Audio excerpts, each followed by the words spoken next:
this world, anywhere you go, na koro.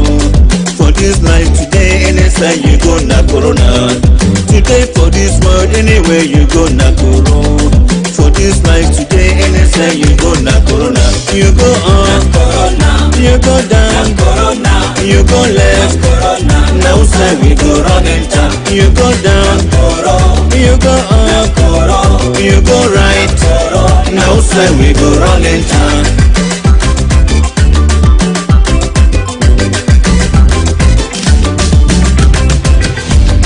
Today for this world, anywhere you go, na koro.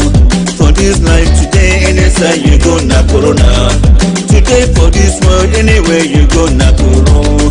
For this life today, anytime you go, na corona. You go up, you go down, you go left, now side we go run enter. You go down, you go up, you go right, now side we go run enter.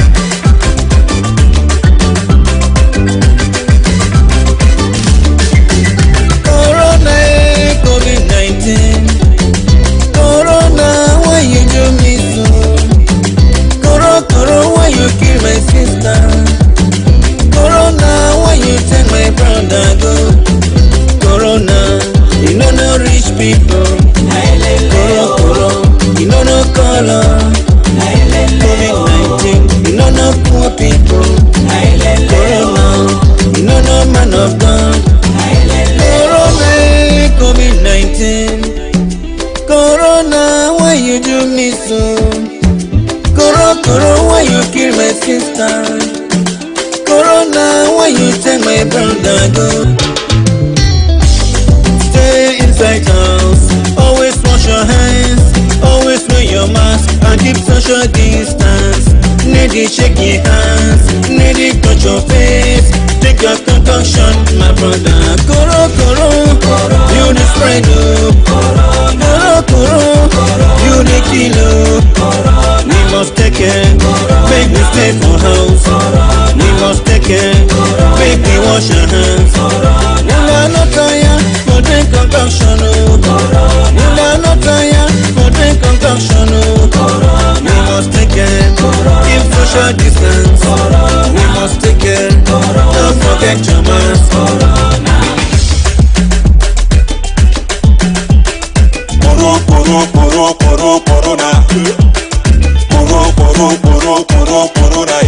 Where do you come from?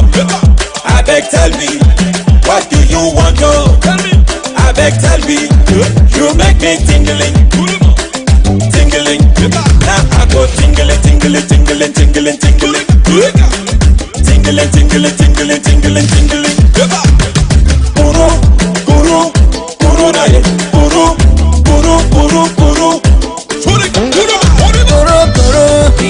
We don't win you, Koro, we don't conquer you, one concoction, he don't finish you, one concoction, he don't finish you. We are covered with the blood of Jesus, we are covered with the blood of Jesus.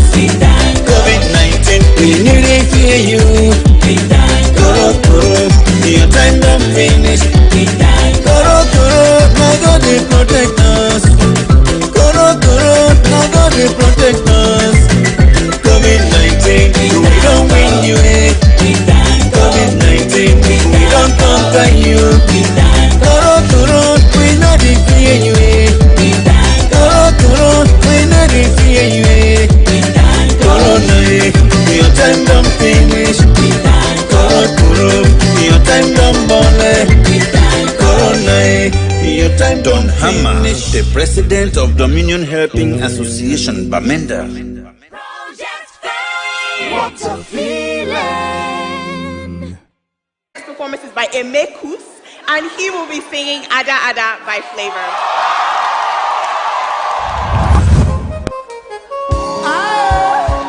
Emekus don't fall in love. Have you seen my beautiful baby? Have you seen my tomato baby? Oh, baby, so beautiful, me temper.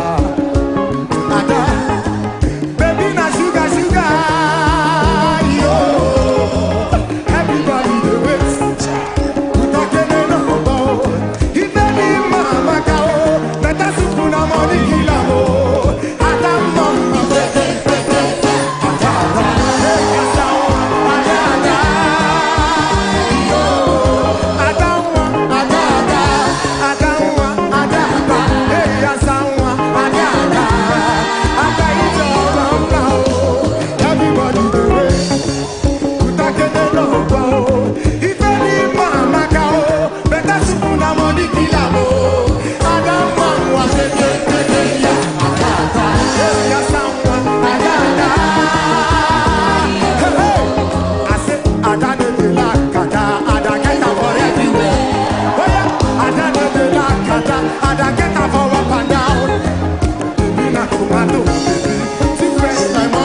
prove you one mama, eh. One mama, eh, eh. Oh. Come on, let's do it now. My famida, eh, eh, eh, eh. My fine baby, my famida, eh, eh, eh. My sweet mama, Let me tell you something about this, my sweet mama. The only woman who give it me to grow and make me a man. Thank you, for the love you showed me. Without you, my Bamenda, I nobody existed. Thank you, my Bamenda. Thank you, my homeland. God bless you, my mama. For the son you say for your children. I am proud of you, you are rich. I am proud of you, you are strong. You defeat the whole Cameroon like Africa in the one land. My Bamenda, my fine baby. My Bamenda, my sweet mama. Some people say you too small to change the country. Others say you're not big good for make things work. But just a name in this country, people them they shiver. The way we are picking them, they also people them they wonder. Thank you, my Bamenda. Thank you, my homeland. God bless you, my mama. For the strength you set for your children. I am proud of you, you are rich. I am proud of you, you are strong. You defeat the whole Cameroon like Africa in the one land. My Bamenda, my fine baby. My Bamenda, my sweet mama. My brothers and sisters all over the world. Whatever you do, always think about your home. It's a place where you will come back some days. Let's clean it up, let's build it love. Thank you, my Bamenda. Thank you, my homeland. God bless you, my mama. For the strength you set for your children. I am proud of you, you are rich. I am proud of you, you are strong. You defeat the whole Cameroon like Africa in the one land. My Bamenda, my fine baby. My Bamenda, my sweet mama. All the hardworking sons and daughters of this great northwest region of Cameroon, I want you to stand up and dance, because the time has come when we have to put our heads and hands together in order to build this our lovely and only region.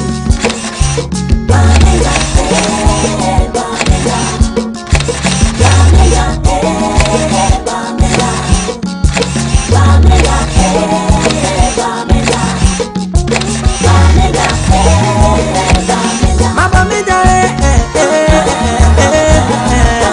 my fine baby. My Bamenda, my sweet mama. Thank you, my Bamenda. Thank you, my homeland. God bless you, my mama. For the strength you set for your children.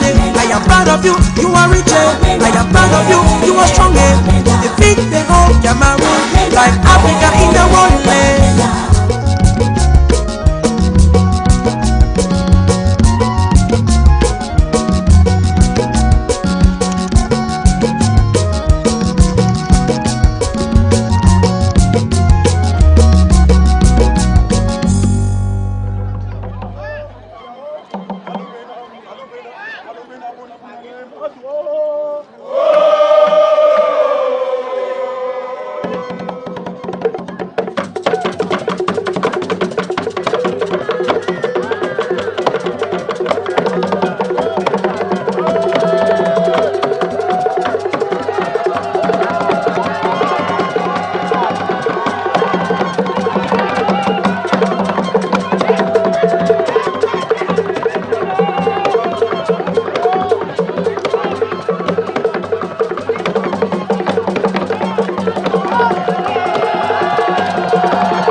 land.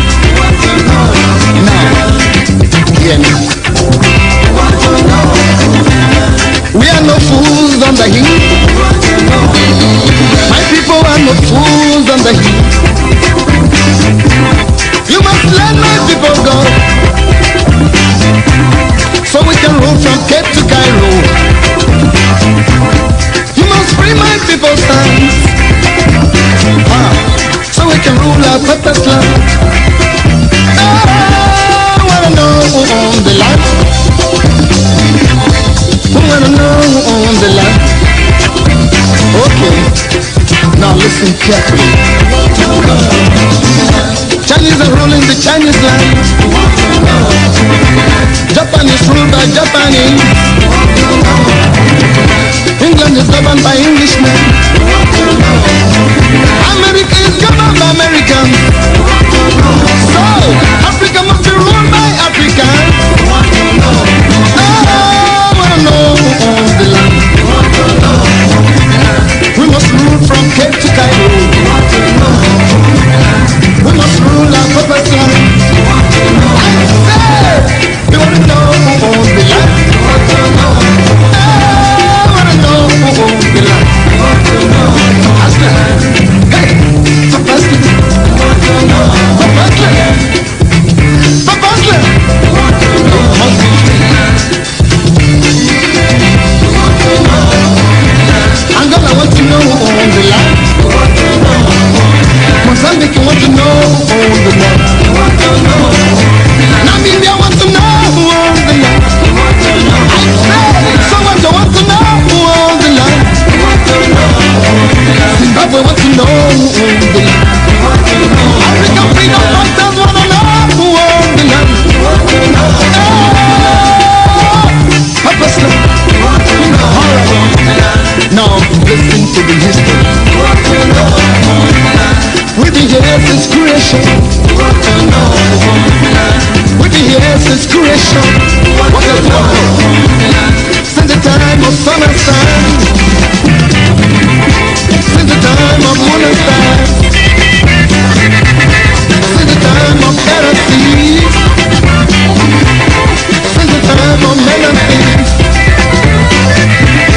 We must run from Cape to Cairo. And then we must rule our purpose land. Purpose land. Oh! Okay now I want to talk to my people.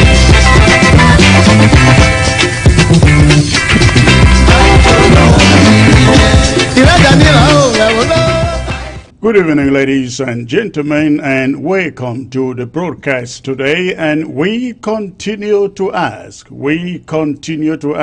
Africa. Africa wants to know who owns the land. And for those of you Ambazonians out there, we continue to ask, we want to know who owns Ambazonia. We want to know who owns the land. Is it La République du Cameroon or Ambazonians on the territory? Good evening again. It's a pleasure to come to you today. I am quite excited today to be coming to you all the way from the great state of Texas, precisely here in Houston, Texas. Hello. Good evening, Africa. Good evening, all of you, Ambazonians in particular. On ground zero, ground one, in the diaspora, all of Africa where you have ABC, Amba Television, all of Africa, Sub-Sahara Africa, and of course here in the continental USA, Europe, South America, Canada. It's a pleasure once more to come to you today. For those of you watching by way of the social media, especially by way of Facebook, please go ahead, give me 700 people in the next 5 minutes. In the next 5 minutes, hit that share button. Let me get started with 700 people at least within the next 5 minutes. Ladies and gentlemen, we've got so much to talk about today. Today we're going to be talking about school resumption in AMBAZONIA. We're going to also be talking about some issues we find popping up in FACO. I'm talking about the land grab that we are hearing. And of course, we're going to be talking about the draft that we just made, and I got something to be bringing to you today concerning the complaint that Christmas Ebony filed with the Attorney General of Maryland. But most importantly, we're going to be talking extensively on the filling the seat that is coming to expiration at the African Union, and I have a very Pan-African, a very powerful Pan-African panel coming to me from South Africa, from Ghana, from Zambia, to discuss the subject of the African Union leadership that is about to be replaced. So, ladies and gentlemen, please stay tuned and please do not touch your remote. I will be right back.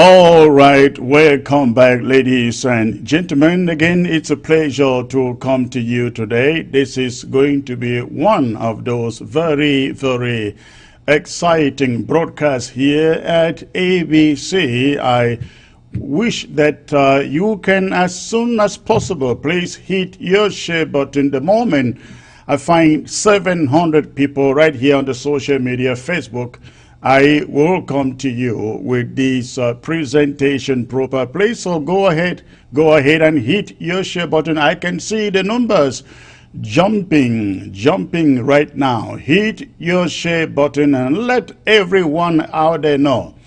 The anchor man is not live, but is alive. Really so much alive.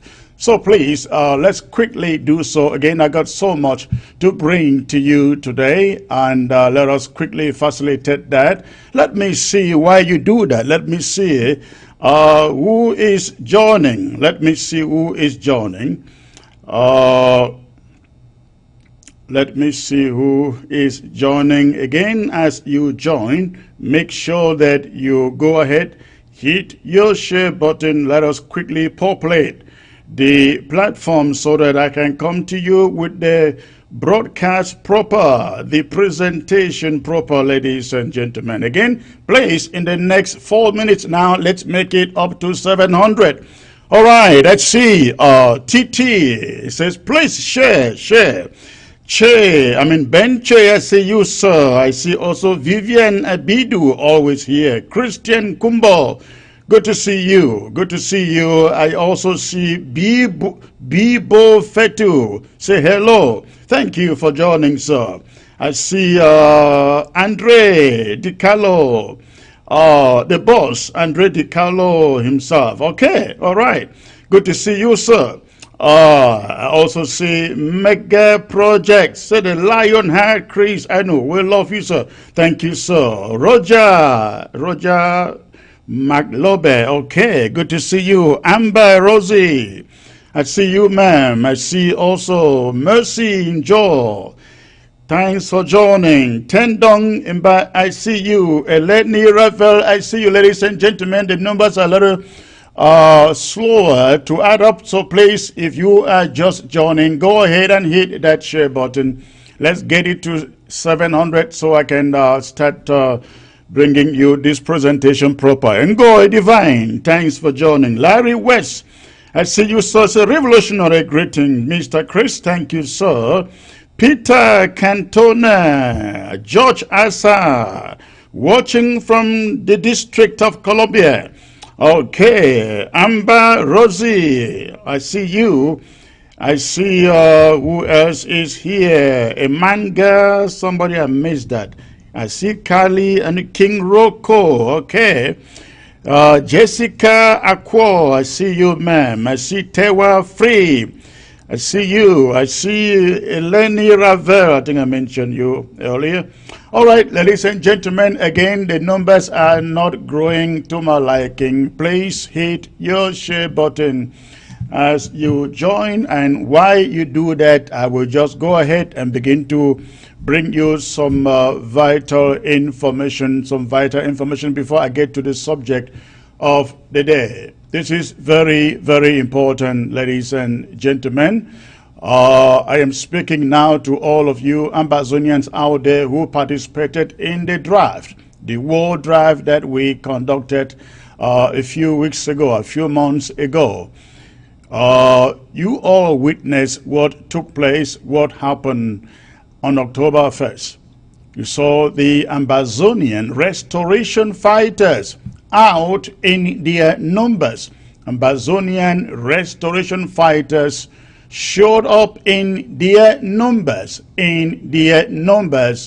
to celebrate the independence of Ambazonia. They showed up in their thousands from all over the territory that is called the Federal Republic of Ambazonia to celebrate the independence of Ambazonia. A few weeks or months ago, we all came together and we drafted millions of dollars to support those boys on the ground. Many people have yet not redeemed their pledges or their draft. This is the moment. The interim government is calling upon each and every one of you out there, who hasn't redeemed his or her pledge or draft, to please consider doing so. We hear our voices, we see them asking, please, they need equipment. They are asking, they need equipment. And I think what we saw on October 1st was quite encouraging, but of course we have to do better than that. The boys have graduated from then guns to AKs, and now you could hear all of them saying they need some warheads, they need some RPGs. That is what they need. And the draft money was meant to provide them with some of that equipment. And so I am appealing to you, if you were really moved, if you were excited seeing the way they showed up on October 1st, please, let's make them even more proud of all of us here in the diaspora. So I'm appealing to you, if you drafted, please redeem your draft. And do so as soon as you can. Those boys can't wait any longer for us to put proper equipment into their hands. So please, if you drafted, locate your counties, locate your LGAs, local government areas, administrators, and redeem your draft. And for those of you who drafted for ABC, please, we're asking you also to do so. ABC is about launching our daily news program, and we depend so much on your contribution to be able to sponsor the news unit of ABC. We are also publishing ABC app. We are believing that in the next 1 week or so, ABC app should be available so that if you live anywhere out of Africa, you can still receive ABC 24/7. ABC, we are 24/7 in all of Africa. But for all of you who live out of Africa, you want to receive ABC 24/7, we're going to be publishing the app so that you can download it. You can download it and be able to receive ABC anywhere you are for as long as you have access to the internet. So that one is coming on, but most important is the news that we are launching, I guess, before the month runs out. So please, if you drafted, if you pledge for ABC, please, I am appealing to you. I'm appealing to you to quickly redeem your pledges. You want to redeem your pledges, donations for ABC, just log on to the website www.abcambertv.org. Again, that website is abcambertv.org. When you log into the website, on the top right, you will see the donation button. Click on that. Click on that and redeem your pledge. You will get the receipt right after you make your payment. And of course, we are still asking those of you out there who have not yet registered to join ABC Club. Please, I'm asking you today, consider doing that. Consider doing that. We are looking for at least 2,000 members who can, on a monthly basis, donate $10 or more, just $10 or more to ABC, so we can keep on bringing you programs like this and running 24/7 in all of Africa, and bringing you updates on the Ambazonian revolution and Ambazonian struggle, and of course issues concerning the continent of Africa. So please, I am really pleading with you, consider getting to abcambertv.org to either join ABC Club with your monthly contribution of $10 or more, or click the donation button to redeem your pledge, redeem your draft, redeem your donation. This is very, very critical. And for those of you in the local governments and in the counties in Ambazonia, it is also incumbent upon you to please redeem your draft for your counties, so that the Ambazonia restoration forces in your communities, in your local governments and counties can be equipped to stand the challenge that French Cameroon terrorist soldiers bring to them on a daily basis. Ladies and gentlemen, this war that we have been fighting for the past 4 years, the war of redemption, the war of independence for the former British Southern Cameroons, now called Ambazonia. We got no choice. We got no choice but to win that war. We got no choice but to win that war. For over 4 years, La République du Cameroon refuses to get to the negotiation table. They have done everything to wipe out our people, wipe out our forces, wipe out our young ones, shut down schools in Ambazonia. And they have thought for all along that after doing this, that we would surrender. Ladies and gentlemen, of course, you know, we have arrived at the point of no surrender. We've arrived at the point of no surrender. You saw the force that our Ambazonia Restoration Forces projected on October the 1st. I think French Cameroon must have been taken by surprise seeing the number that showed up in well-armed ammunition, something they thought they didn't have. So, ladies and gentlemen, after 4 years, losing over 13,000 people, and having over 800,000 displays, with over close to 150,000 in refugee camps in Nigeria, in Ghana, in Benin Republic, in Central Africa, in Gabon, all over the place, there is no way we can turn looking back, hoping that we capitulate to La République du Cameroon. Of course, we would not do that. We are never doing that. The only day there's going to be a ceasefire, the only day we will ever consider laying down our arms, ladies and gentlemen, is when La République du Cameroon leaders agree to join us on the negotiation table for an eternal settlement to this conflict, to this war that they declared on us.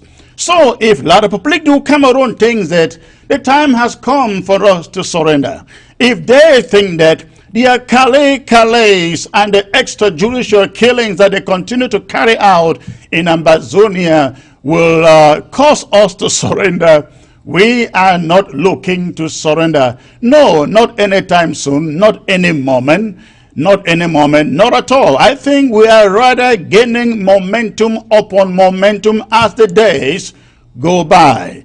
So please, again, I am by this appealing to all of you out there, let us redeem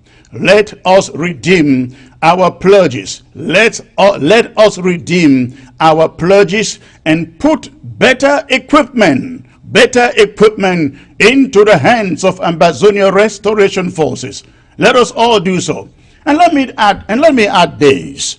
There are so many detractors out there, especially here in the diaspora, who would want to persuade you not to put in your money to support the restoration forces, perhaps because they belong to the interim government. Ladies and gentlemen, we've heard what Ebony Christmas is doing out there, going to the Attorney General of Maryland and asking the Attorney General of Maryland to call for some form of investigation into funds raised by the interim government to prosecute this war. Let me assure you, Mr. Ebony is not doing so because he loves AMBAZONIA. Because that is not where he started, ladies and gentlemen. If Mr. Ebony can as much as call a journalist with the Voice of America to say, hey, stop interviewing Chris Anu. Stop talking to Chris Anu as if Chris Anu is going out there and talking about his village or talking about his clan or talking about his private business. It is shameful. It is shameful what that young man is all about. But let me tell you, what Ebony is trying to do is not to promote this cause. In fact, Mr. Ebony has never gotten this cause, this struggle at heart. He is not more than a clansman who wants to see that anything that succeeds in this struggle comes from his tribe. And I can assure you, even in that tribe, he has always been a sleazy, creepy individual. I want to play this. I want to bring you this clip here. I'd like you to listen to it. Ebony did not start being crafty. Today, that has been happening for a while. Watch this clip, somebody.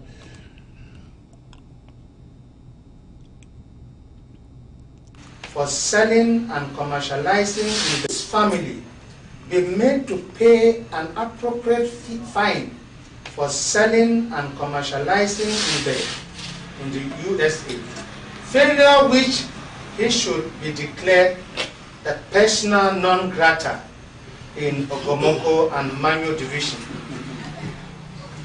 That Chief Ebony of Engatamako should take personal responsibilities of these acts and call his children to order.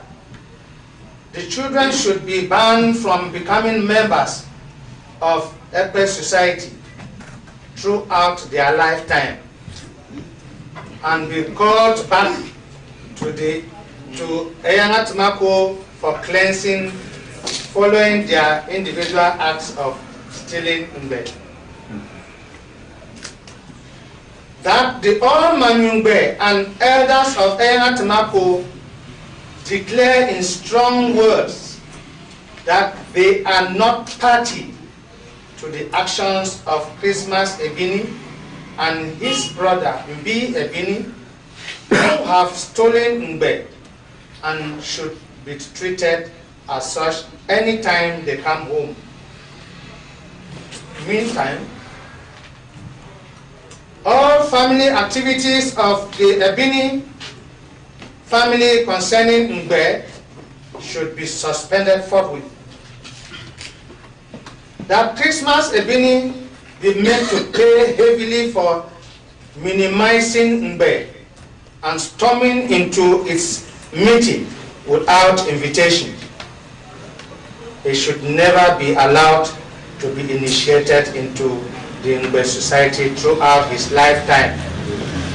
For through his actions and behavior, he constitutes a high risk factor of Mbe secrets. All right, ladies and gentlemen, I will end that clip there, but I can assure you we will bring you that clip. We will put it out there for you to glean through it by the end of this broadcast. But I brought you that clip to let you know that Mr. Ebini hasn't been the sleazy and creepy person that we see today, just today. We can see that elders in his own community, elders in the Manu community, sanctioning him and taking him out of the Ikwe society, according to them, for selling it in the USA.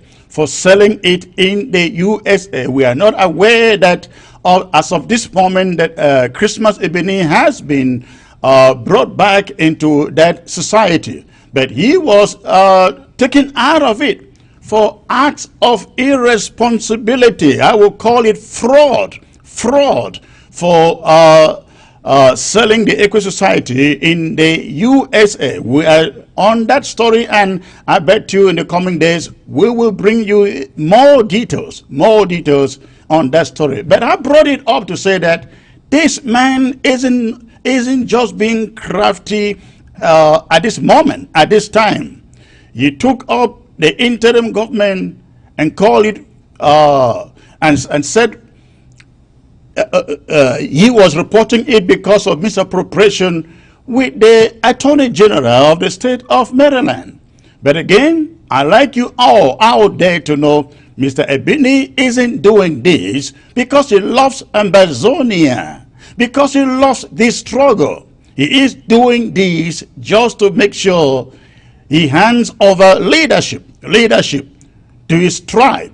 That is all that it is. And besides, Mr. Ebini has never been an independentist, ladies and gentlemen. He is one of those guys who will go forward with anything. He will go with anything that comes his way. He is a federalist to the core, and we know that. And we want Mr. Ebini to know his case with the state of Maryland. It will end with him severely ridiculed, humiliated, and made the child that he is. All right.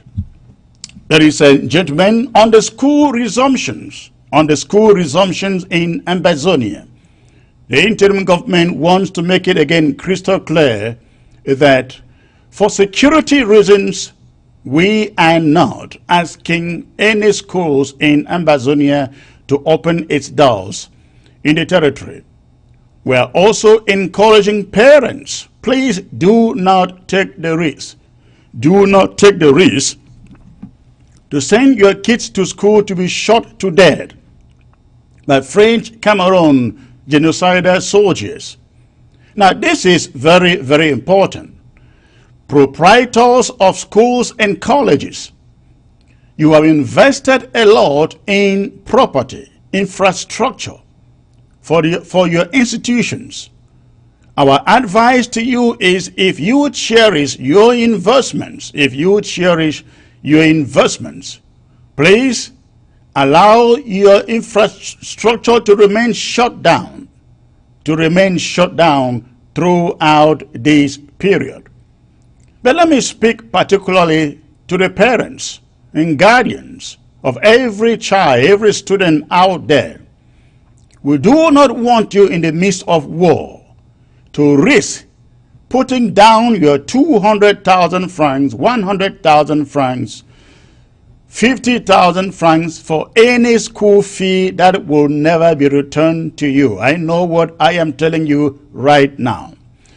Don't be deceived by the fact that some schools are open right now and you go and enroll your child and put down 100,000, 200,000, which you cannot recover.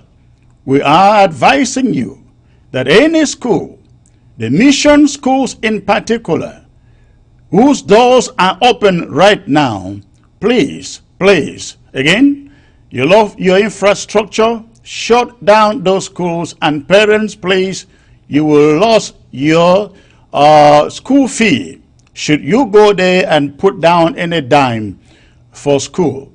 Because we know for sure, I can tell you for sure, those schools will not remain open.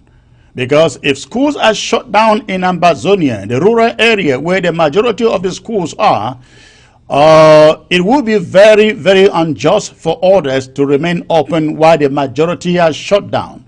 And so this interim government will do everything to make sure nobody, no student, no other institution is cheated for as far as this matter is concerned.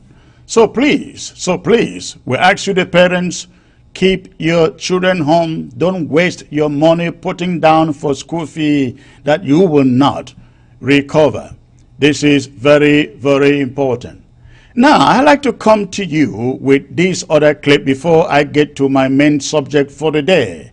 The leadership tussle at the African Union, not really tussle, but struggle at the African Union. Let me come to you with this broadcast here. Now look at this. When we say that, be very, very careful if you're sending your child to school. If you're sending your child to school, look at what happened. This was in Nkambe. Watch. Mobilization will be very good. Even though you should be like people come out before people come out of the house. I want to tell you, say this, so I don't show you all my happy face. The happy face for you don't finish. When I don't see her all. Now a new face. The same chameleon the worker, he make up green grass, it become green. When they make up black, it become black. So I want them to show me green grass. But when I want to show me a red grass. So I will become red. That is the new face of the Jew. When I see me, I come on, I don't do right to their school, they never do this, they never clean themselves. I don't give them today, tomorrow, in fact this week. I will come back to cook. And when I enter cook, the story will not be the same again. Time for me for beg when I don't pass. I don't have anybody to beg. I don't sensitize now. Enough. Now. Ladies and gentlemen, I understand this guy to be the Colonial Divisional Officer for Nkambe, and he is saying, time where I be the big one, it don't pass. Time I be the big one, it don't pass. Una must send children to school. Where did you ever see somebody going out to beg parents to send students to school? Parents, no. Their children should be in school. If their children are not in school, it is because of the security situation that we've been talking about for the past 4 years. The past 4 years where there have been no schools in AMBAZONIA. And here you find a colonial officer trying to force parents to send children to school. They send children to school and they send their army to go after the children, killing them for Amber boys. We learned that in Ndop the other day. They said, oh, children should return to school. But on Tuesday, their army was on the street, going door to door, breaking into people's homes and killing them in the name of education. Who can send our students to school under these circumstances? So please, parents, keep your children home. It is going to be rough. And I mean very, very rough. Do not make the mistake of risking The little money that you've gathered, 50,000, 100,000, 200,000 to put your child in college, because you will never recover that money, neither will your children stay in the classroom.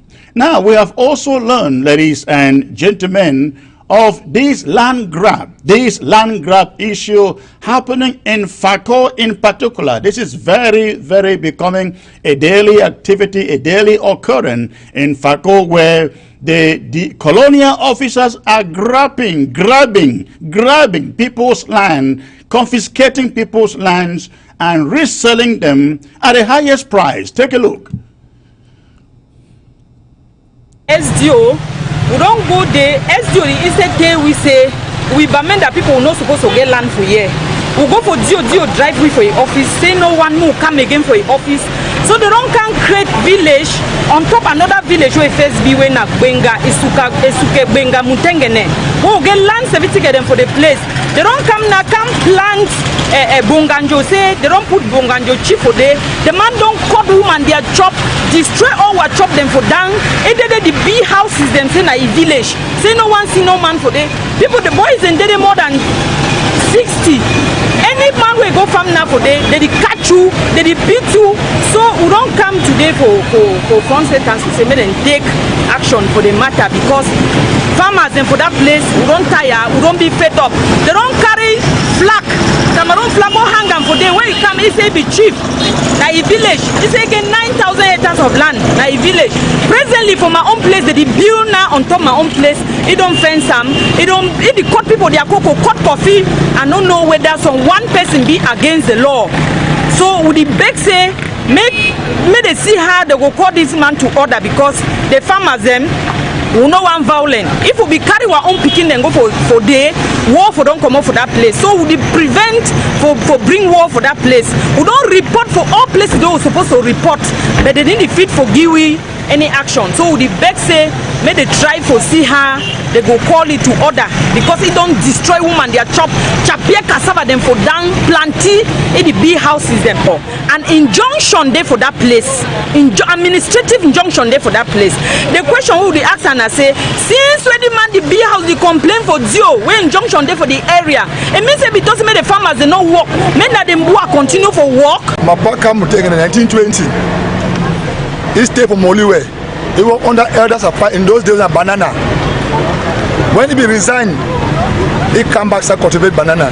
By 1954, where he lived, 1954, my papa got to one part J. Wellete, the family, where they Mutengene, near Benyo Bridge. They give a piece of land for cultivate banana. When we cultivate by 1964, my papa buy that land with the document where the bear bringer and other neighbors who I know they were the did I know they and they know me. We never get no dispute concerning Gwenga. We go for Dio say we go walk, or go Dio say if my one die, one die, but not die. We never come up behind that, we carry some land, and my landlord, the landlord my papa buy land for them. They still know me, and we still like family blood, family people. We still exchange everything together with other people. We go for SDO so we come no go, more go. So no enter back with land. I said, Papa, I came and land. We get documents. SDO don't agree. They create a village. Now the new created villages.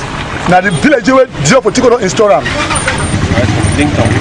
So well, all the population so and many others under the sick. Demand the chapel cassava will come for court and they agree. It will destroy chop. Now sick court con do all thing. The brief we go do the driveway.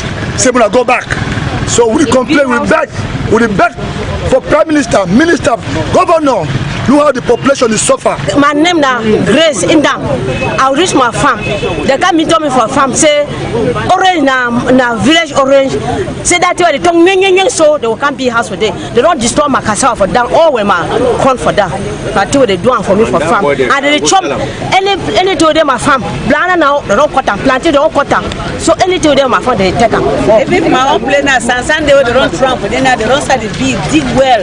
My place now they take them. And then I tell freedom. My own place now, they don't dig well for them. Sunday they don't tramp for them now. And when the crime of government say, my master don't die. They dig at them as a crime man. They dey for them. The master they don't die. If you no sponsor picking them for that land, how would they be minister for tomorrow? All right, ladies and gentlemen, what you saw there were our Ambazonians whose lands have been confiscated. Lands they've bought and used for years, suddenly confiscated by the chiefs and the colonial officers in FACO. And let me say this, let me make this point very, very clear. We should not be deceived. We should not be deceived. This thing that we are seeing is not about Northwesterners in FACO or in the southern zone. Ladies and gentlemen, it is not about them or not about Bamenda people, as they call it. It is about the privileged, the powerful, indiscriminately grabbing land that belongs to citizens, their own land. It is not about Bamenda people. It is not about Northwesterners. I have received calls, in fact, many calls from DC, from Finland, from many parts of the world where Ambazonians live, complaining that their lands, some of them have even built on the land. They're complaining that we should do something, that their lands, their plots have been confiscated, either by the chiefs in FACO or by the senior colonial divisional officers in FACO. So we should not be deceived. This ploy where they want you to go out and say, we Bamenda people are being chased out, it is a ploy. When this war began, they wanted to divide and rule us. Remember the famous Northwest-Southwest divide? That's what they've been trying to do. But no, they are not only out there confiscating land belonging to Bamenda people or Northwesterners, they are doing so to even indigents of the Southwest. Again, I have received calls all the way from Finland, from New York, from Washington, D.C., of people whose plots or pieces of lands have been confiscated in FACO by these chiefs and colonial officers. And of course, we may not be able to do anything at this moment, ladies and gentlemen. Our hands may be short, too short at this moment to physically do anything. But let me send a message to every chief and colonial officer in FACO. Every piece of land that you have grabbed and sold to others will be returned. It will be returned. If your land has been confiscated, seized, grabbed out there by these colonial officers, I can assure you, you fight and you cannot recover it. Just rest in peace. Just rest in peace knowing that when everything is over, when all of this is over, you will recover. You will recover your piece of land. We are sending this message to the chiefs and to the colonial officers in Tico, in Victoria, in all of these local governments where they are grabbing land, and even in Boya. Please, you will return those pieces of land that you are grabbing from innocent citizens and selling out to francophones in Ambazonia. Let me also add this, ladies and gentlemen. If you have bought land anywhere in Ambazonia, especially in Bamenda, FACO, if you have bought land in any of these communities since between 2016 to today or after today, please, we are warning you, return the land and ask for your money back. Again, listen to me very, very attentively. If you have bought land, between 2016 up to today, please, you better return that land, get back your money. We have realized that most of the land that is being sold today in the course of this conflict has been land illegally taken over by the chiefs, by these dubious chiefs and dubious colonial officers.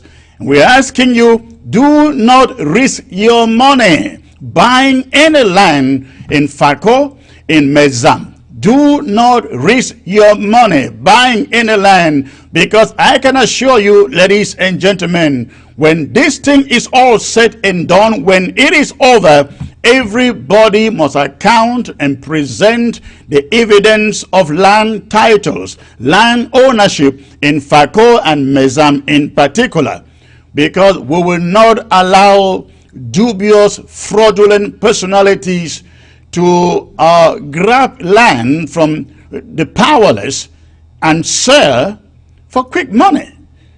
That is not, we are not going to tolerate that. Let me also advise you, if you think of buying land, in Fako or in Mezam at this moment, please, we advise you, do not buy any land in Fako and in Mezam at this moment, not until this war is over and there is a permanent settlement. Because every piece of land that has been sold between October 2016 to date will be revisited. It will be revisited, and we will make sure that the rightful owners of the lands get back their lands. All right, ladies and gentlemen, at this moment, I am going to take you into the main subject of this broadcast today, the African Union. The African Union. Please don't touch your remote. I will be right back.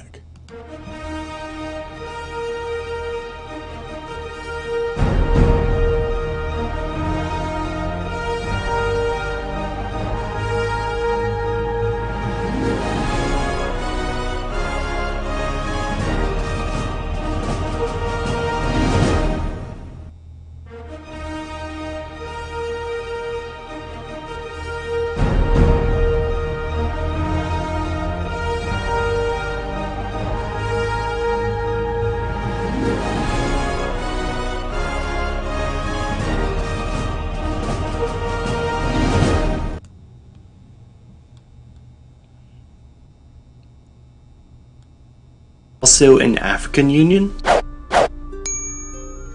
The African Union, or the AU, is a political organization founded in 1999 and launched in 2002, and descended from the earlier Organization of African Unity, or the OAU, which was established in 1963 to fix the damage caused by colonialism and solve international disputes in Africa, and protect African interests worldwide. Its members now consist of 55 member states, finally spanning all of Africa now that Morocco has finally rejoined on the 30th of January 2017. The AU works somewhat similarly to the EU, and also works alongside the UN to maintain peace and resolve disputes. Currently, there are plans to launch the Afro as a single currency in 2023. Though the largest city on the continent is Lagos, Nigeria, its two political centers are in the Ethiopian capital Addis Ababa and the largest city in South Africa, Johannesburg. The AU also has at least 8 official languages, including English, Arabic, French, Portuguese, Spanish, Swahili, and what Wikipedia calls African languages. This is a similar situation to South Africa, which alone has 11 official languages, since the continent is so diverse. For the longest time, Morocco had been the oddball of the continent, much like Switzerland, being the only African nation not in the AU, much like Switzerland. This is because of all the drama going on in Western Sahara, which has been a member for many decades as the Sahrawi Arab Democratic Republic, even though its existence is disputed, much like Switzerland. It would be somewhat like if Catalonia were in the EU, but as an independent country, not as a province of Spain. Madrid wouldn't be very happy about that, but that's a whole other can of worms. Nowadays, however, the whole of the continent is a member of the AU, which meets to decide on stuff in the Pan-African Parliament in Addis Ababa, as well as in many other organizations. The AU is mainly concerned with social issues dealing with colonialism, as well as violent disputes on the continent, in addition to economic issues in the nations. One of the organization's most noteworthy duties in their short recent history has been in operating peacekeeping missions in areas on the continent already under attack from Boko Haram. Unfortunately, the AU has been somewhat underfunded, with many members not paying their membership dues, which has led to some complicated records in recent wars and outbreaks, mostly with sending underprepared troops into combat zones. Many in the AU strive for eventual unity, as a sort of United States of Africa, as it was even brought up in some of the earliest talks about the idea, though the idea still has a bit of a ways to go since the AU lacks a Schengen equivalent or anything else like a visa policy already seen in the EU. AU members also have different economic groups within, like the Arab-Maghreb Union or the AMU, and the Economic Community of West African States, or ECOWAS. Perhaps a more apt comparison at the moment would be something like the UN, which serves as a more of an international forum to resolve disputes, and has actually had to step in for the AU on occasions. Nevertheless, the AU is a new organization with high hopes for a powerful, united Africa, both for the sake of its soon-to-be 4.4 billion citizens by the end of the 21st century, and for North American citizens who are just bad at geography. Thanks for watching this brief summary of the African Union. Ladies and gentlemen, that was a brief summary of what the AU, the African Union, was created to do. Unfortunately, just like you have every other country in Africa, the AU isn't living its objectives. The AU has essentially become redundant without any powers or ability owing to politics and external influence to carry out its mission as initially designed to do. We have a situation where, like in other African countries, or most African countries, you have the leadership of the African Union right now being contested by one man. And guess who is behind the one man? Of course, the French, France, and I mean the country of France. In 2017, ladies and gentlemen, Musa Faki Mohammed became the Secretary General of the AU, the African Union. Now, elections are supposed to be taking place one of these days for a new leader. But guess what? Every other office in the AU is being contested by multiple candidates, but for that of the Secretary General, Mr. Mohammed, of Faki Mohammed. And people have been agitating, Africans have been agitating and raising concerns. How do you have a dictatorship at the helm of a democratic institution, an institution that's supposed to be instilling democracy in all of Africa? Yet, when it comes to election into the leadership of the organization, you have an individual contesting or standing elections, opposing any other candidate who aspires to be in that position. We have a group in Africa called COSUA. COSUA is abbreviated the Coalition of Supporters Unions of Africa. The Coalition of Supporters Unions in Africa. This group has raised 28 million, ladies and gentlemen, 28 million signatures. This group has raised 28 million signatures to petition. I mean, from Africans, 28 million petitions from Africans to petition the AU to bring in multiple candidates for the position of the Secretary General. They just do not see the reason why only one candidate will be returned to run for that office in this institution. Let me give you a little more background here about the Coalition of Supporters Unions of Africa, a Pan-African NGO operating as a partner to the African Union to use sports to build African unity. Its formation was inspired by the biggest disaster in the history of world football, they say, when 127 people died at the Accra Sports Stadium in Ghana on May 19, 2001. Now, let me get down to this. The organization, the Supporters Union of Ghana, Sugar, no, this is not what I wanted to bring to you. This is the information that I want to bring to you. Through COSUA, African citizens are mobilized to attend global supporting events to support African teams playing against foreign teams. not only as a means of achieving African unity, but also to promote peace and development throughout Africa. Currently, we cover 50, or they cover 50 of the 55 countries in Africa. And also, he said they signed partnership agreement with the African Union on April the 5th, 2018. And they are running a global petition. This group is running a global petition against what they call despotism. Despotism at the African Union. The African Union Commission, where the chairman is seeking to run for a second 4-year term unopposed. The chairman of the African Union about running for a 4-year term unopposed. The petition has gathered a record 28 million signatures worldwide, ladies and gentlemen. And the organization hopes to get African leaders to do the will of the 1.3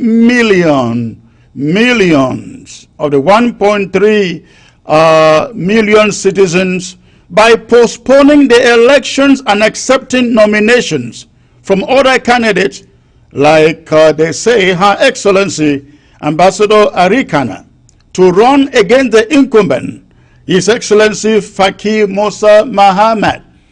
Ladies and gentlemen, this is what is going on. So essentially, at the African Union, elections are due and the chairman is standing unopposed. I am now joined by the person who has initiated this movement, gathering 28 million signatures to oppose the singular chairmanship of the AU under Musa Faki Mahamat. I am joined with Mr. Safo Adebrise. He is joining me all the way from Ghana, and again, he is the one who has led this campaign to make sure that at the African Union chairmanship election, there are multiple candidates. Mr. Safo, it's a pleasure to have you, sir. The pleasure is mine to Chris. All right. Thank you. I know you are joined with 3 others here on the panel, but it is very interesting what you guys are trying to do out there. Tell me a little bit about COSWA.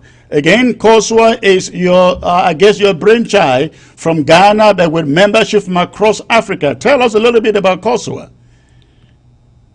Well, as you rightly said, COSWA initially was founded to build African unity through sport, and we emanated from the ashes of the biggest sporting stadium disaster in the world history. That was the May 9th disaster at Accra Sports Stadium between Kumasi, Asante Kotoko, and Accra House of Folk, that is in Ghana, and 127 people died. I happened to be the Ghana television commentator on duty on that day, and from that moment, the idea of helping to bring unity among people following sports became very important to be able to stop such unfortunate incidents from ever happening again. So we started from Ghana with the Supporters Union of Ghana and built a bridge between the 2 rival fans of Accra House and Kumasi Asante. And when it became a successful venture, we developed it onto the continent of Africa, and then COSWA was founded to build African unity. The idea is that if African teams, African nations are playing at the World Cup, we take citizens of all of Africa to go and support the African nations. We saw a demonstration of that in the 2010 FIFA World Cup in South Africa, where the entire continent of Africa was mobilized to provide support to the 5 teams. And when Ghana became the most important African team to progress, almost everybody was there supporting Ghana. So yes, we build African unity through force.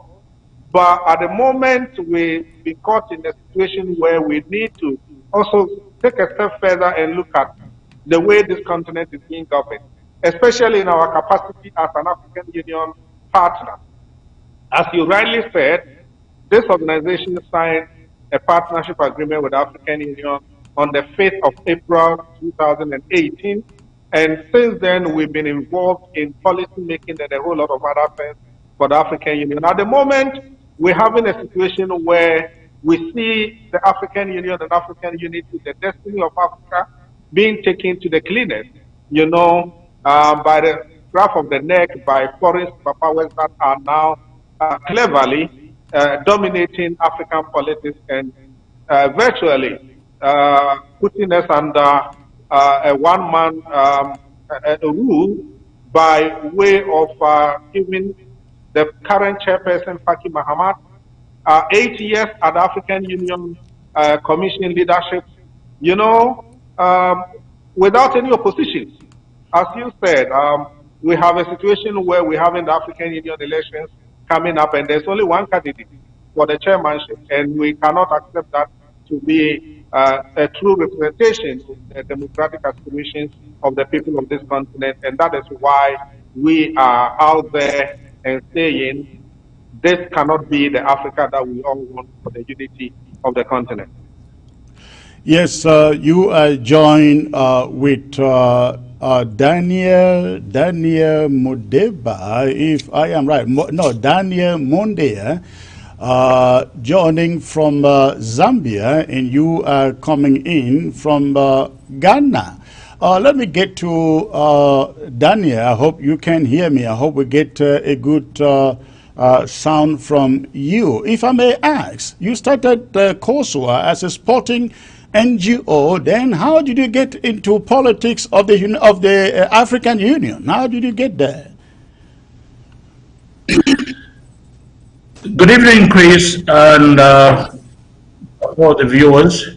As Advocate Safo Abebrese, the founding president of COSWA, has mentioned, COSWA came and was formed at the background of disaster in the sporting activity on the continent of Africa, where in Ghana, a number, more than 100 fans were trapped to death because of the rivalry between two major soccer teams in Ghana. So from then on the day when he was a commentator, thereafter became, came up to form the Coalition of Supporters Union of Africa to foster unity among Africa using sports.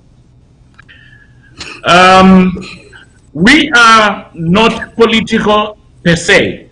We are an NGO, as the founding president has said. But over the years, because of our activities, because of our interest in trying to foster African unity using sport, yes, we became involved with the African Union, which is the mother body on the African continent that takes interest in the integration and unity of African countries. So, that being the case, we take keen interest in the operations at the African Union. And as Advocate Safo Abebrese has said, the current situation is not something that pleases us, that is taking place at the Union. Just like the European Union takes interest of that which happens in the European countries, we feel strongly that African Union must take keen interest in democratic institutions and governance of the African continent. So at the moment, we have a situation at the African Commission where one person, the current and the incumbent chairperson, is running unopposed. after having served his first 4 years. And yet, below him, the deputy chair's position, there are more than 10 candidates that have filed for nomination to be considered for that position. And there are many other candidates that have also filed for nominations and consideration on various commissions positions. So how can Mr. Mondia, please, sorry, we will get to that. Yeah. Let me get first to the comrade Mbeki, who is joining from South Africa. It's a pleasure to have you, sir. That's correct, Chris. Good evening to you in South African times. Good evening. And good evening to all the viewers at home and across African diaspora and across the world. Thank you. And what is your role in Kosovo?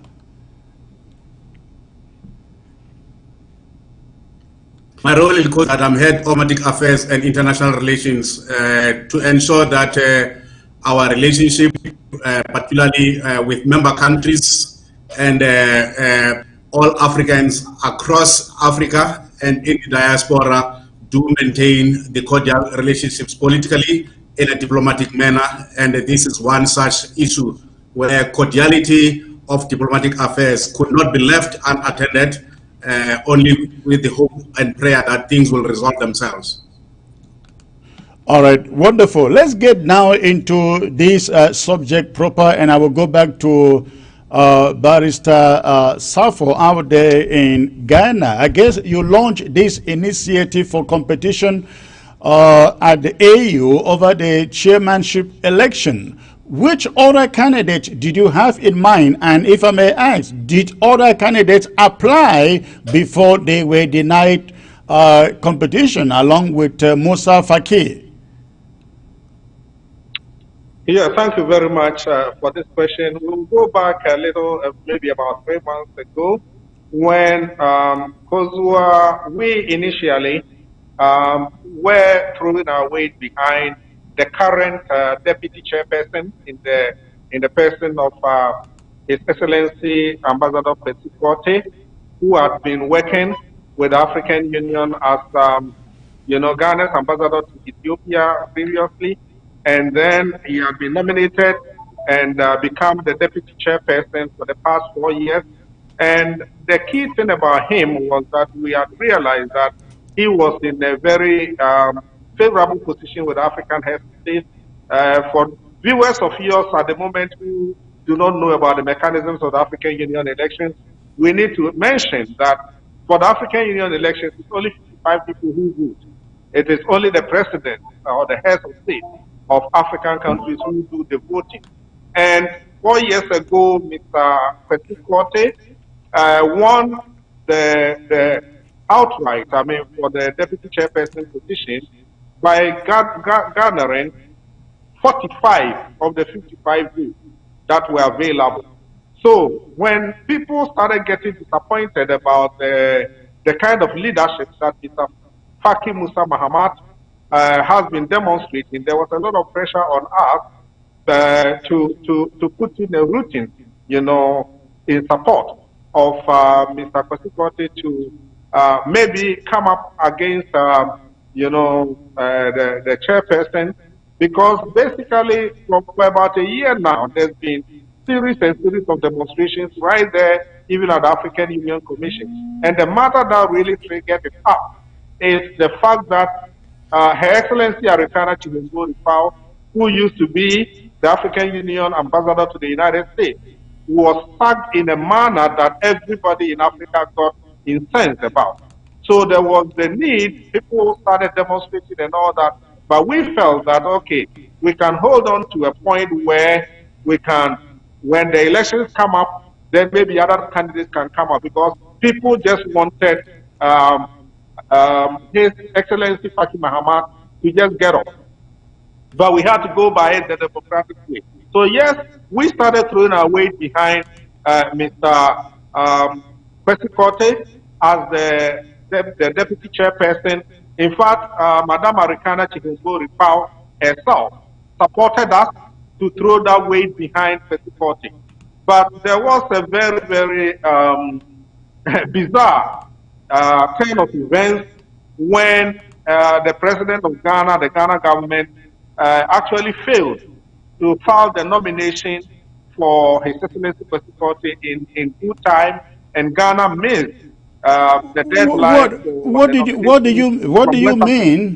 What do you mean by Ghana failed? I mean, as a country to file high candidacy, how could that fail? Well, it is very, very difficult to understand what exactly happened. But a week before the close of nomination for Ghana, we understand that Mr. Faki Mahamat visited the country, Ghana, at a time when His Excellency Percy was also coming home to Ghana, because Ghana was getting ready to do the unveiling or the nomination, the inauguration of the African Free Trade Center, which has been established in Ghana. Strangely, we realized, we heard that Mr. Faki Mahamat the airport was open to him to enter Ghana directly from Addis, and that was at the time that Ghana airports were locked out. But he came through, but his deputy, who is a Ghanaian and who had been the front runner for the campaign to establish the African Free Trade Center in Ghana, was actually, he had to come through Togo and come by road into Ghana, because they claimed that the airport was closed. So that raised a lot of suspicion in our quarter. And the events that followed, that 1 week, it was very, very bizarre, as I said, because we had a situation where even when the African Free Trade inauguration was done, His Excellency Percy, who is a Ghanaian and who is still the deputy chairperson of the African Union, was not even invited to the functions. Faki Mahamat was there, and he was the one that virtually took charge of the whole event, and that was on Ghanaian soil. So that was when we realized that maybe something that beats our imagination, something that we ourselves are not aware of, because I have been in Ghana throughout that period, and I witnessed everything myself, So eventually, on the deadline date, we were putting a lot of pressure on Ghana government to nominate His Excellency Percy to run against Faki Mahamat to redeem Africa from the chronism and the inept, administration that we were having. Strangely enough, on deadline day, Ghana government purported to nominate another person in the form of former ECOWAS chairperson, Mr. Mohamed Ibn Chambas. And that was just about 2 hours before the deadline time for Ghana. So what we realized later was that 2 days after being nominated, Mr. Chambers himself came out to say that he is no longer running after, in his own statement, after his consultations with Chad, ostensibly with Faki Mahamat himself, so he had declined to run. So we were a bit perturbed, because we had gone ahead to accept the nomination of Mr. Mohamed bin Chambers, and said that, okay, if the Ghana government feels that he is the one that is supposed to be on, yes, why not? So let's go through. But at the end of the day, we had that situation where Ghana's eventual nominee says he's not running. And that is why now Arikana Chihumbori stepped up and said, okay, if Ghana is not running for the deadline for SADC, it's still open. So we threw our weight behind her to put through her nomination. But again, we understand that she has also filed the nominations at the African Union headquarters that got missing. So when the list of nominees so she filed,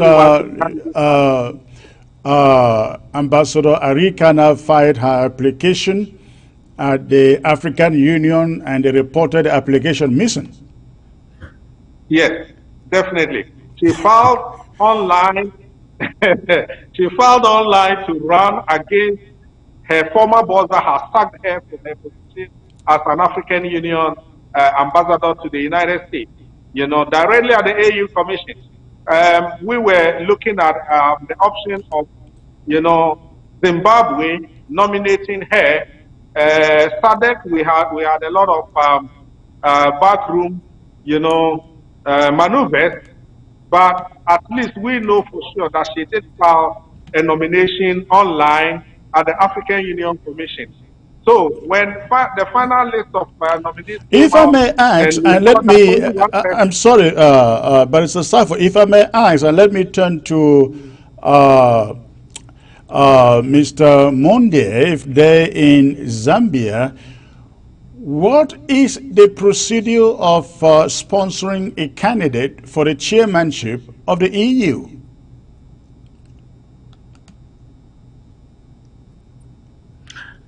Hello, Mr. Yes, go on, please. The leadership position.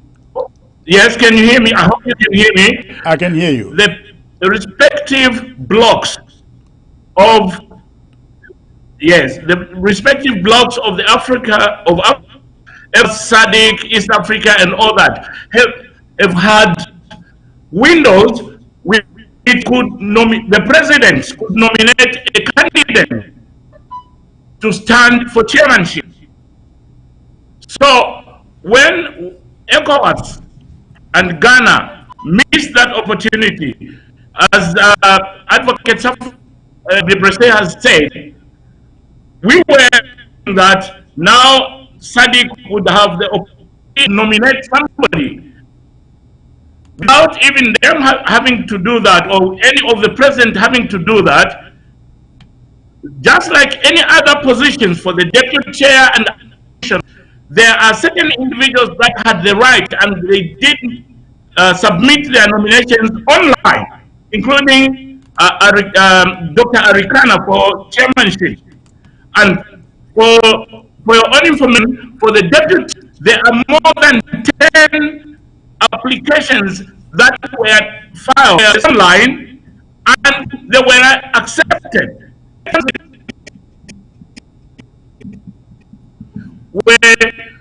When Dr. Arikana online just went missing. Yes, the person to nominate, then the person goes through, or for some unknown. I'm sorry, we're having difficulties with your microphone there. We're having some difficulties with your microphone there. Let me turn to the comrade there in South Africa, Mbeki, who happened, as I understand, to be, is it a cousin of former South African President Thabo Mbeki? Am I right, sir? I think for the purposes of this, let's leave that and get to the business of today, because I exist as a person without bringing my family clout into this. I'm a COSUA member in my own right, and I could articulate things without carrying the crowd of my family behind me. All right, thank you for that. Now, tell us, you gathered 28 million petitions to get the AU to accept the candidature of Dr. Arikana. Where do you submit those petitions? I think the first point of call is the point which our president, Safo advocate, raised. That here we are dealing with an issue of a principle. It's a principle to say that it's undemocratic, no matter how you look at it, to have a one-man race contesting for the leadership of the continent. Then the other principle is to say an organization of a stature of AU, which supposedly to be the watchdog in terms of all other countries in the continent, particularly on issues of governance and government in general, to have been found wanting by means of allegations such as information of candidates having disappeared, that leaves a lot to be desired. Getting to the main point of how and when COSWA then decided to say, we cannot leave these processes unchallenged with the hope that at some stage in our life things will work out. We said generations to come will blame us to say, where were we when we were spectators, when things that are so unprocedural, that are so undemocratic happen under our watch. So we then said, it's incumbent upon ourselves as the voice of the continent, particularly as an organization that has signed a partnership agreement with the AU, to say we have gathered support of a lot of people that are complaining about the process. To say you cannot have a situation where there's only one man race. So this matter is, you asked a question to my colleague earlier on about involvement of COSWA in politics, as opposed to the notion of it having been established to be an NGO organization, non-political. In a situation like this, we then got support from people saying it's undemocratic, it is unprocedural to allow a situation like this to happen. Then people came forward by means of casting their votes by signing up a petition, and it amounted to 28 million. The voice of the people are saying, AU, please review the process that we have embarked on.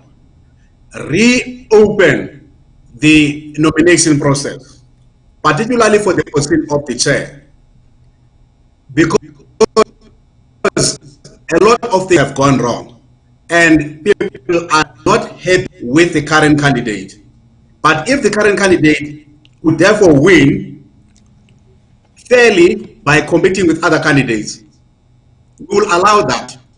But to have other candidates being eliminated strategically by designed defaults, processes and procedures, it points to what we call power of the incumbent. That those who are in the center of running the administrative processes of the AU in the headquarters are using their power to manipulate the system so that the results could favor what we see now as an outcome of a one-man race. That's the voice of the 28 million people who have signed up the petition to say, reopen the process. Even if the current incumbent, Musa Faki Mohammed, will run, but he must run with other candidates, especially given that we know without any doubt that there were candidates who were eliminated by means of making sure that they do not contest for the position. Let me get back to Barrister Safo out there. So what is the situation of those petitions, those 28 million petitions right now? Have they been submitted? And if so, submitted to who? To African heads of state or to the African Union?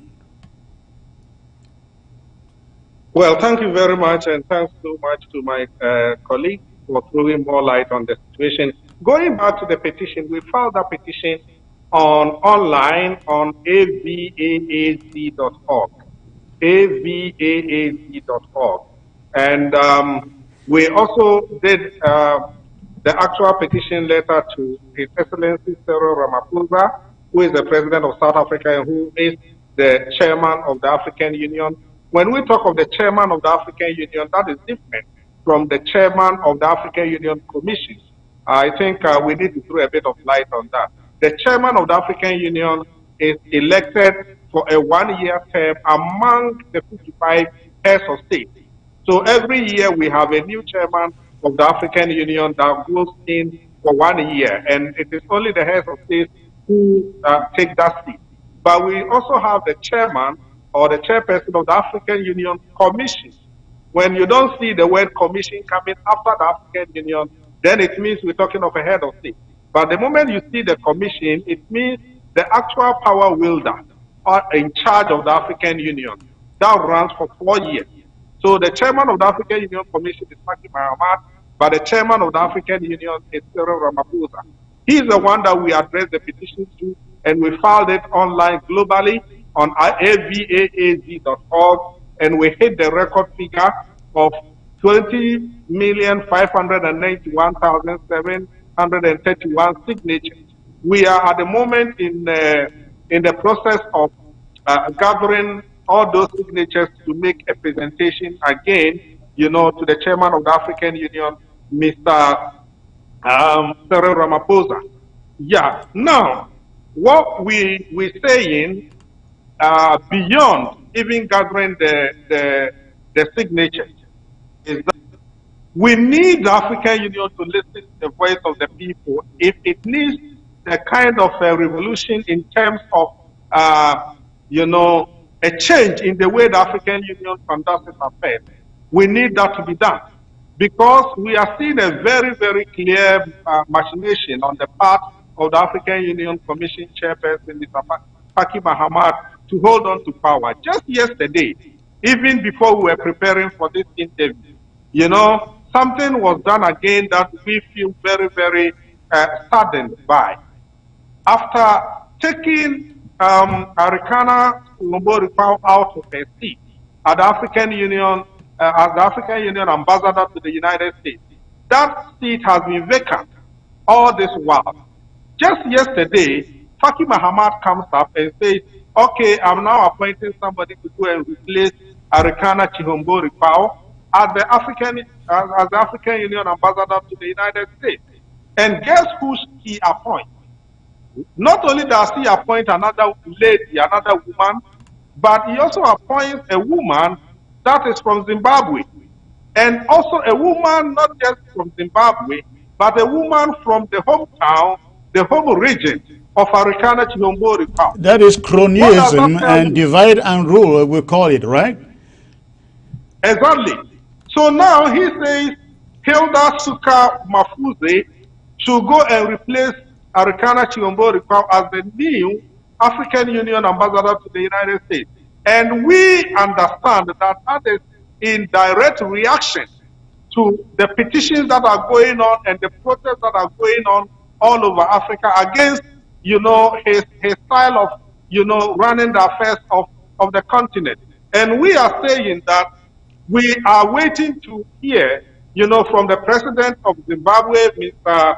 His Excellency Emerson Mnangagwa, on this, because we cannot understand the motive behind this rules of an appointment.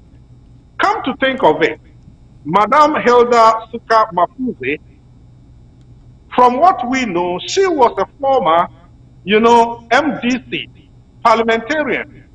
And the MDC now is the opposition party in Zimbabwe. So, is it President Emerson Mnangagwa that, filed that nomination for her to be picked up to be sent to that position, when we also know that the MDC currently is running, a solid a campaign, even in the United States, against the lifting of sanctions on Zimbabwe. How can we pick somebody that is from the same group, that opposition party MDC, that is saying that no, keep Zimbabwe under pressure, don't lift the sanctions? How can that same person now become Africa's, ambassador to the United States? What are we talking about? The conflict situations are enormous. They are too many. So we want to say that we do not believe that decision to pick this lady and put her in place of Arikana Chihombo-Rikau as the new African Union ambassador to the United States is actually in the interest of Zimbabwe, in the interest of the United States, in the interest of Africa.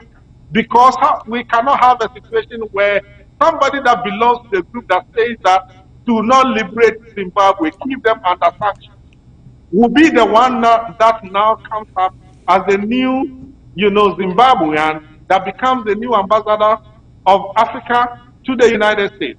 It is very, very contentious.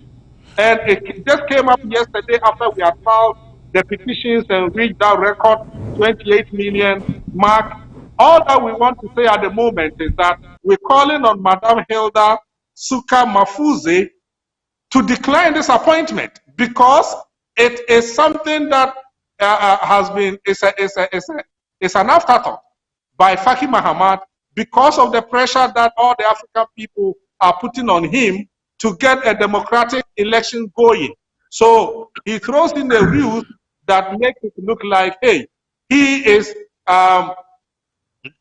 pacifying, Africans by putting, if I remove the lady, I give you another lady. If I remove the Zimbabwean, I give you another Zimbabwean.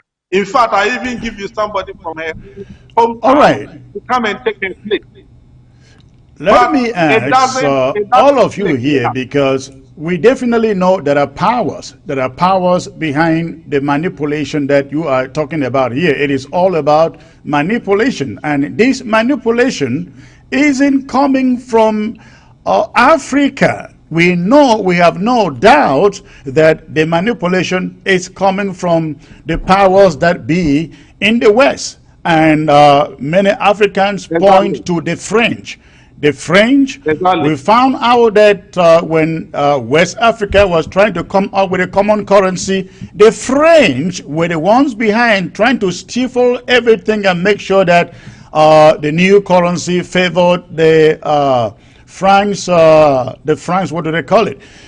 So tell me, who do you think is behind this manipulation at the African Union to the extent where the chairman of the African Union will stand elections alone in the presence of other candidates who are available and putting in the application? Let me go to my friend there in the Zambia. Can you hear me, sir? Please. We don't want to point fingers. All we are saying as and a partner to the African Union is that African Union must practice democratic values at their helm before they can even demonstrate democratic practices in their individual countries. In most African countries, we have the fish starts rotting from the head. And we as Kozwa are very concerned at the undemocratic processes that are happening in the African Union. Have one person running for the chairmanship of an organization. When we sorry, know unfortunately, there are many other people we're having issues with your audio. Let me pass you, sir, to Mr. Mbeki over there in South Africa. Tell us why you think this is going on, this manipulation is going on. Who is behind this? Because you cannot tell anybody, convince anybody Faki Mahamat is the one doing this. Thanks, Chris, and sorry for my colleague Daniel Mundea's signal there. I think, as the President alluded earlier on, that there are two mainstreams within the AU. The first stream is that of the AU chairperson, which is a one-year term which rotates amongst the various heads of states. Each one becomes the chair for only one term. The chairperson of the AU from the heads of states assumes technically the president of Africa per se. And then there is an administrative component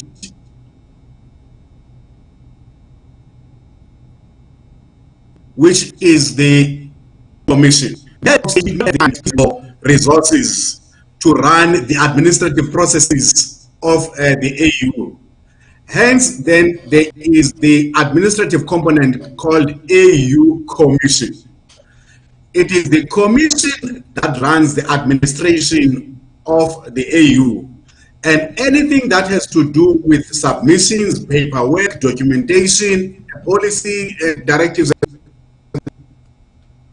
all those things, they are all driven administratively. So, as much we do not want to point fingers, but we cannot hide our heads in the sand by saying this thing is happening only because there's no play. No, it's not only technical. Processes. Unfortunately, we are having issues. Unfortunately, we seem to be having lots of problems too with your own network connection, particularly the audio. Let me get to Barrister Safo while we try to establish a better connection with you. Barrister, tell us again, there is no doubt somebody is behind this. You cannot sit here and say, oh, you don't want to call names or point names. There is somebody behind this, and you like it or not, Africans know who is behind this. It started with the West African currency. The West African currency, we saw the hand behind it. Tell us why you think this is going on. This is not the age at which foreigners should be choosing leaders for Africa. Exactly, Chris. We got to call a spade, and I think that you're right. This didn't start yesterday. We have a situation where everybody that is listening to us or watching us at the moment, I think, knows about the circumstances that led to the sacking of Arikana Chihombo Rikwao. So even if we are clueless, we can look at who was Arikana Chihombo Rikwao exposing for her to end the sack. If what she came up with, with a foreign superpower siphoning billions of dollars from African countries, and her the sack, then we know who now instructed Faki Mahamat to sack her. And that is the clue. So, yes, I know my colleagues are diplomats and they don't want to come out with, but everybody knows. I mean, Faki Mahamat was acting under the obvious instructions of France, Macron. That is what people know. And so, me as a lawyer sitting here and looking at the situation and knowing that everybody knows, because the expose that Arikana Chihombo Rikwao came out with a year ago, was against France. And that is where the whole thing, the trouble for her started. And that is why she was fired. It is common knowledge. In law, will say that every judge can take judicial notice of that. You don't need to prove it because, it is something that is in the public domain so much. So in that manner. So yes, we are standing up for Africa and we are standing up against foreign domination in Africa, because if we do not take care and do it now, we are going to have a situation where we are going to have neocolonialism coming up all over again, over the continent of Africa. We're doing this fight, for generations unborn, for posterity, for Africa. Because come to think of it, we are the richest continent in the world with 43% of global resources in our soil. But we are the poorest. We are the most marginalized. And at the end of the day, if you have a situation where African countries are contributing billions of dollars to a foreign superpower every year, and somebody finds it out, and it's not just somebody, but the African Union, ambassador to the United States, whose duty it is to protect the continent, finds it out and, lets it out, and because of that, she ends the sack, then we all know where it's coming from. And come to think of it again, my brother, the last time we were in this situation 4 years ago at the African Union elections, that is one of the issues that make us very, very apprehensive of what is going on now. We had a situation where there were 3 candidates as of now, as at the close of nominations. There were 3 candidates that had been filed, filed for the chairmanship position. And everybody was saying, no, 3 people to run for the chairmanship is not representative enough. 3 is too small. And pressure was exerted on the then chairperson of the African Union Commission, Madam Zuma, to go on and postpone the elections, And that was how come Faki Mahamat himself came into the picture. The original 3, he was not part of it. But because it was postponed, he got the opportunity to come in. We got 5 candidates eventually. And when they got for the running, they went in for the running, he won. And then he became the new chairperson of the African Union Commission. He came in December. Now we've just entered October. It is not too late.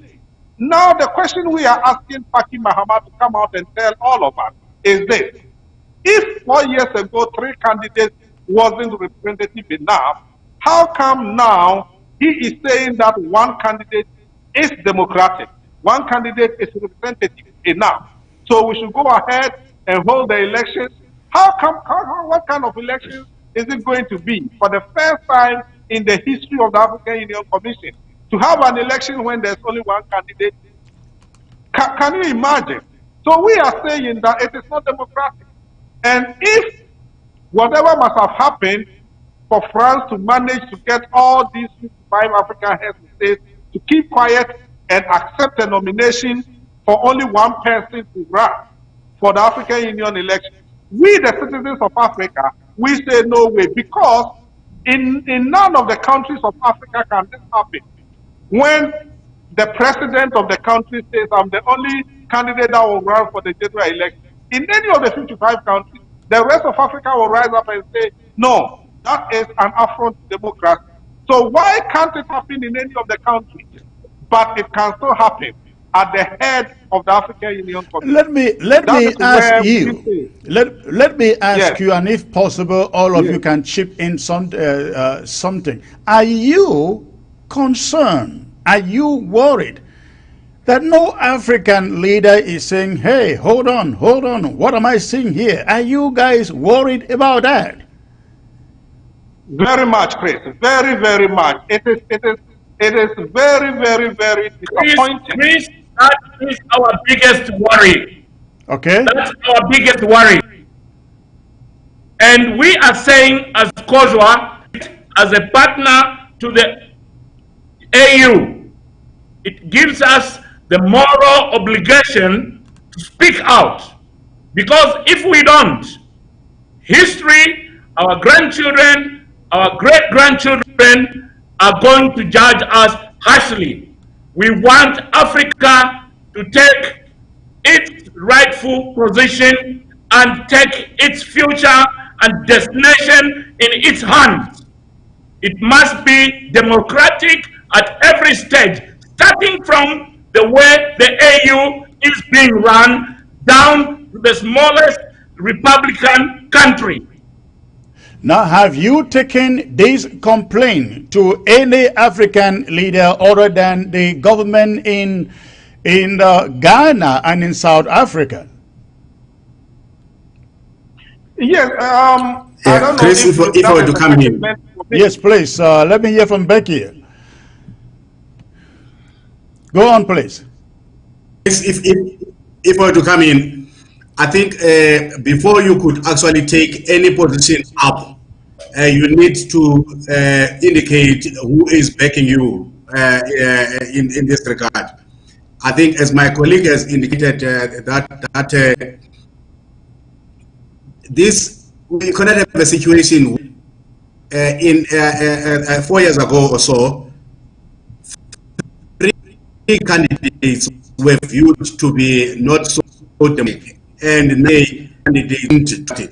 So we gathered the votes in terms of gathering for the petition, so that we can then, after the petition, the president said we had about 20.3, and now we have 28 million. Now we are going to take the matter up to the heads of states, who some of them appear to be very silent in this regard. And there was one of the sessions where we were discussing the whole notion of saying, at what point would the heads of state be heard in this regard, when we see that a lot of things from a governance point of view in the administrative wing of the AU, being the AU Commission, are clearly not going right. One of the things that came up very clear is to say that there seems to be some fear instilled in our heads of state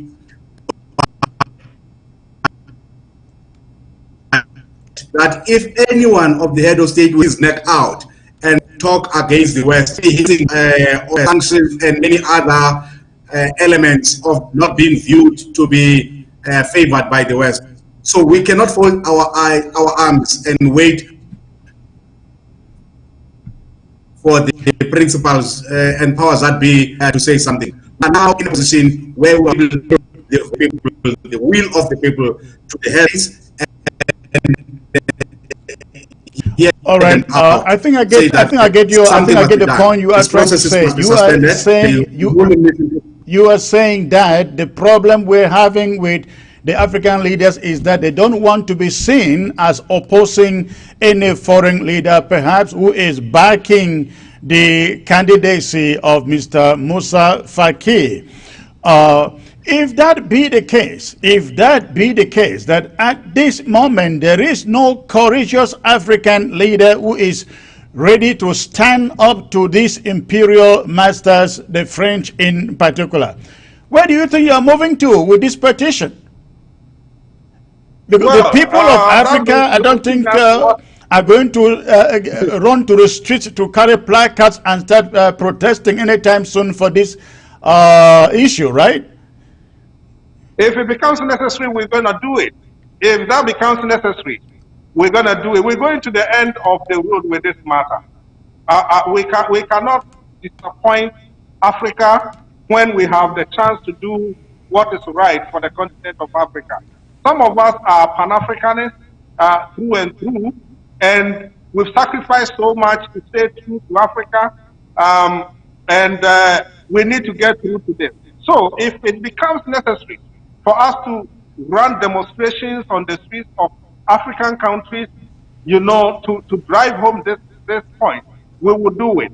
If it becomes necessary for us to take any matter, because, you know, we have the African Union Commission, that is the executive arm of the African government. In Addis Ababa, we have the parliament in South Africa, and we have the judiciary in Arusha, Tanzania. We're going to go to all of them. If the executive throws us out and says, no, Faki says he's the only one, we go to the parliamentary arm in South Africa and petition them as well. If that fails, we'll go to the court in Arusha, Tanzania, and ask for injunction to be placed on the African Union elections and to get the African voices to be heard. At least we know that over 28 million people are in support of what we are doing. And let me tell you this, we know for sure that whatever it is that is the powers that are pushing the African leaders to be so quiet in the face of blatant, you know, disregard for democracy on the continent of Africa in this African Union election, every one of them knows that Faki Mahamat is inept. Every one of them knows that he has no clue about solving the problems for Africa. Every one of them knows that. Why? I am glad you are saying that, because I was going to ask you to take a little critical appraisal of the African Union as an organization vis-a-vis what it was created to achieve. Africa continued to be, what did I call it? The last continent. When you talk about dictatorship, when you talk about economic backwardness, when you talk about democracy, Africa is nowhere to be found. We're being, right now, being neo-colonized by the Chinese everywhere in Africa. There are conflicts, there are wars. You heard me talk about the southern Cameroons fighting a war which they didn't call for since 4 years ago. And you will think that the African Union would have gone into the conflict between Ambazonia and the Cameroon to say, hey, guys, you can't be killing yourselves. You can't be sending your own people into the bushes. The African Union, so-called, has not as much as called for a single meeting to see what is happening between the Southern Cameroons and French Cameroon. Is there any need at all for the African Union? Well, Chris, if you have a situation where an African Union chairperson is, breaking all the rules and going unopposed, what right would he have, moral, political, or otherwise, to be able to go to any country and tell the leader there that you cannot do that? Because you yourself, you know how you got there to be the head of the African Union in the first place. So, in fact, this continent has gotten to a point where everybody of African descent, every African has to rise up. We are really, really going down. This is not the kind of African Union that the likes of Kwame Nkrumah and, Sekou Touré and all these African leaders fought for. When they fought for independence, this is not what they were envisaging. So all of us now need to get involved. All of us now need to get up on our feet. If there's nothing at all, there's one thing that we know we can achieve. No matter how hard-handed our leaders, our heads of state would be, if we protest, if we make the millions of voices on the African continent in every country count, we know that our leaders will now sit up and listen. It has happened, it's been going on because we have not come up as one voice to speak against these, inequalities. But the moment people get to the street, the moment they demonstrate, from Accra to Cairo, from Mombasa to, Cape Town, and everywhere, our heads of states are going to sit up and know that, okay, if I keep Faki Mahamat there, I could even lose my own seat in the next election. When they get to feel that their own seats are at risk in their respective countries, if they don't do the right thing to Africa, that is when they will sit up. If the head of state in your country sees the demonstrations and the voices of the people speaking against what is happening at the African Union Commission, they will know that if they don't do something about it, come the next election in their own country, the citizens could now rise up and vote against them. That is the only thing that will make them move. So we are saying that we as an organization, we're going to rise to the occasion. We're not stopping at 28 million signatures. We're going to go, if we need to take to the streets in Africa, we'll do that. If we need to go to the court in Arusha, Tanzania, we'll do that. If we need to go to the Pan-African Parliament in South Africa, we will do that. We are starting with the executive arm and saying, please postpone the elections and let's get the elections going. And when are these elections supposed to be taking place? Is it this month of October or next month? No, it's scheduled for February of next year. That is the normal time for the voting. February of next year. We are saying that push it to October of next year. Let's give us some 6 more months. Because, as I told you, it became October because 2016. In 2016, Madam Zuma postponed it from October to go to the How next many year, people contested? How many people contested for that position in 2016? 5 people. Initially, it was 3, and they said 3 is not representative enough. Because Africa has 5 regions, So Madam Zuma postponed it so that we get all the 5 regions represented. And as I said, Faki Mahamat wasn't among the first 3. He came in because he got the opportunity to come in because it was postponed. And again, we keep asking this question. If 3 wasn't representative enough, how can 1 be representative enough now? Well, that is a very good question. That is a very good question. And let me see if Daniel has a good connection out there. we do not only have this problem with the African Union. It is difficult to have change in Africa when you are unable to have change from where change should start coming from. And that is a very big problem. When we talk about Pan-Africanism, many people think that it's limited to African countries coming together, doing things together. But with an organization like yours, looking for African unity, how do you see African unity without freedom in most of these countries? And in your organization, what do you do separately from fighting unity to fighting for the rights of the people in their own countries? Do you do anything in that angle? Daniel, please.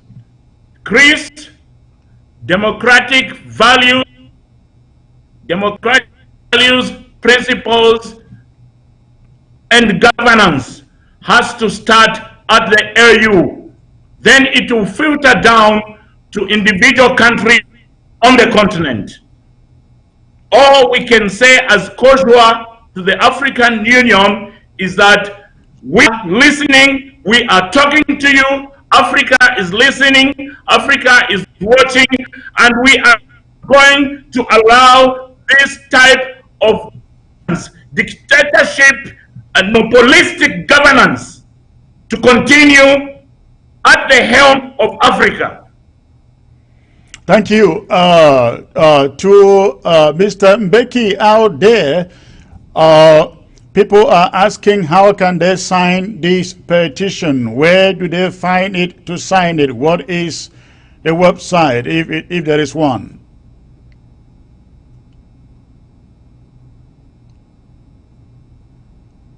Well, Chris, I think my brother's network is not very good. I think so let me also. quickly take you with the answer for that for him. As I did indicate, we filed our petition on AVAAZ.org.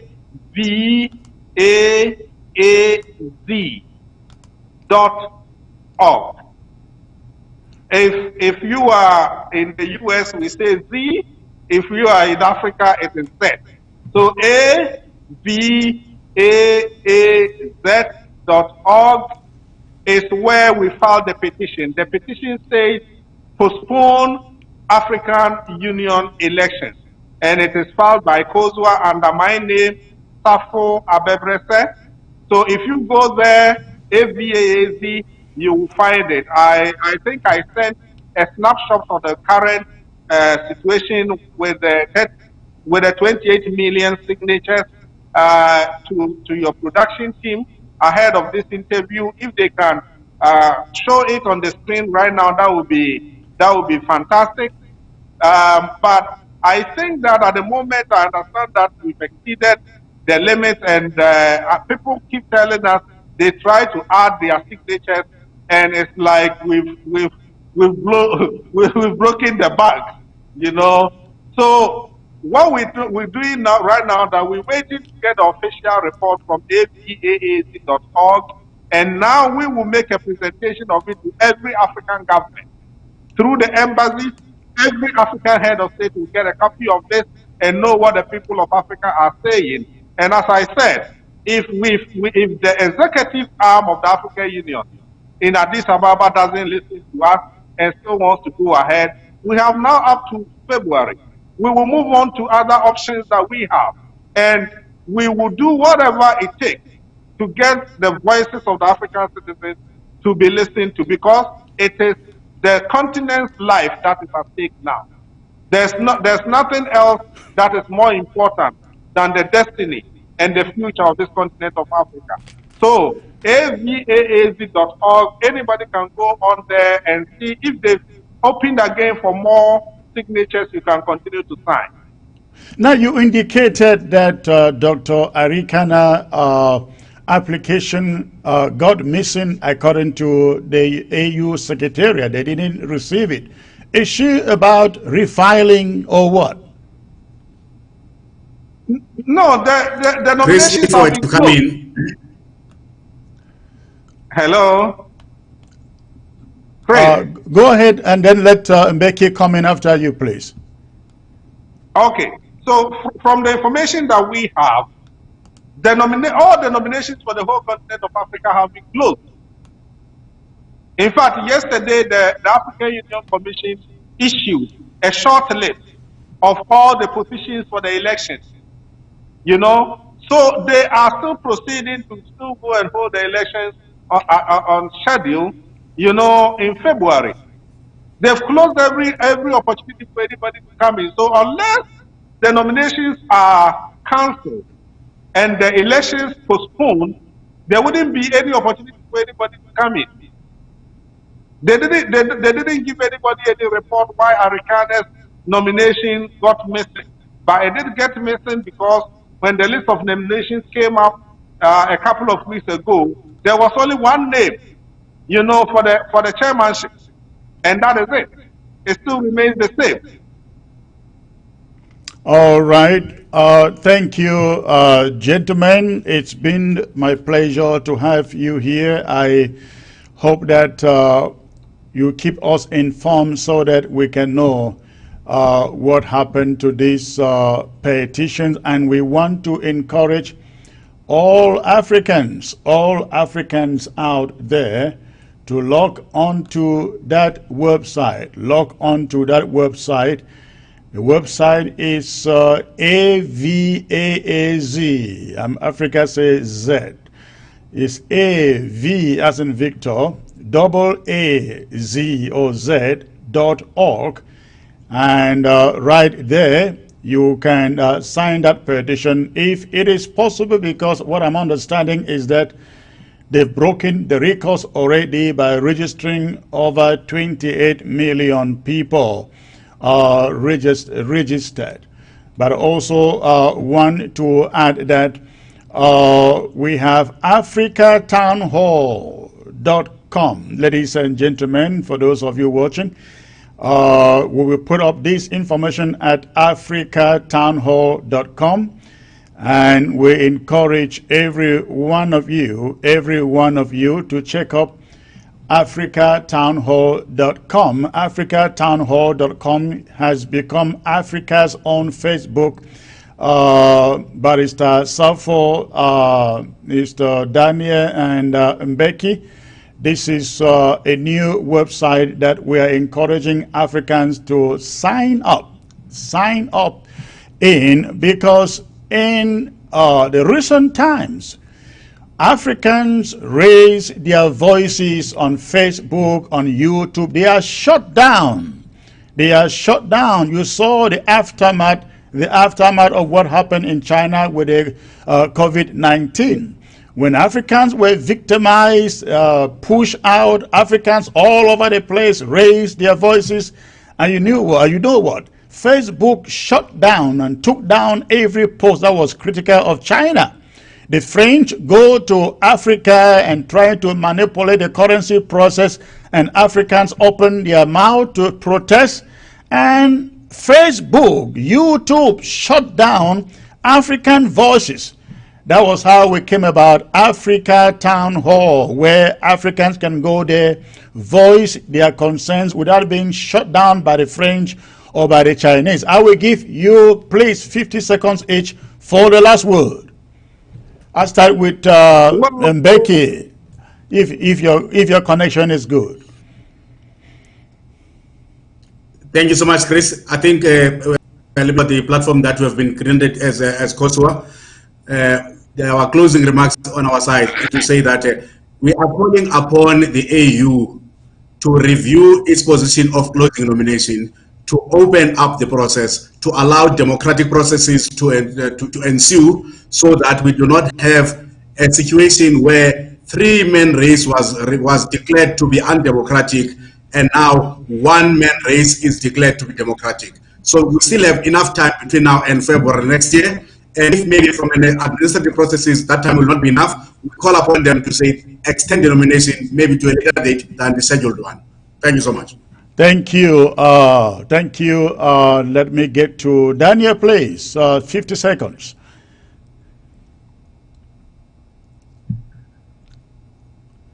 To Okay, err is human. Where mistakes made, people can say, sorry, we made. We're calling on African Union to postpone the elections and proceed with a democratic procedure of the elections of the African chair and all other positions. Thank you. Thank you. And then to Barrister Safo, please. Yeah, thanks very much for this opportunity. And we say a lot of thanks also to your followers on Facebook and everything and your viewers. It's been a unique time of pleasure being with you. And just quickly before we go off, I will say that if you go to avaz.org and it is full and you cannot sign the petition in support, please go to change.org. Change.org. We are aware that the Kwame Nkrumah Ideological Institute in Ghana has also started a new petition on change.org for the same African Union elections postponement. So you can go there and also sign up to that petition. We as an organization are in full support of the Kwame Nkrumah Ideological Institute. Everybody knows what Kwame Nkrumah stood for. If he had been alive by now, there's no way these things would have been happening in Africa and wouldn't get the voice of just one head of state to rise up and say no. So yes, Kozwa, we are in it together with you. We want all Africans to team up with us. This is about the destiny of this continent, and we have to rise up and be up to it. Just the same way as our forefathers rose up and won independence for us, we have to win the battle against neocolonialism for the future of prosperity in Africa and for all of us. Thank you. All right, thank you, sir. I look forward to talking to you again once you've gotten a headway. Let's know what goes on, whether the elections are postponed or not postponed. It was a pleasure having you. Thank you very much. All right, ladies and gentlemen, before I take it a leave today, I would like to open the phone lines and take a few questions from you. If you got any questions, be it on the events going on back in AMBAZONIA, AMBAZONIA, you got any question, I will open the phone lines at this moment.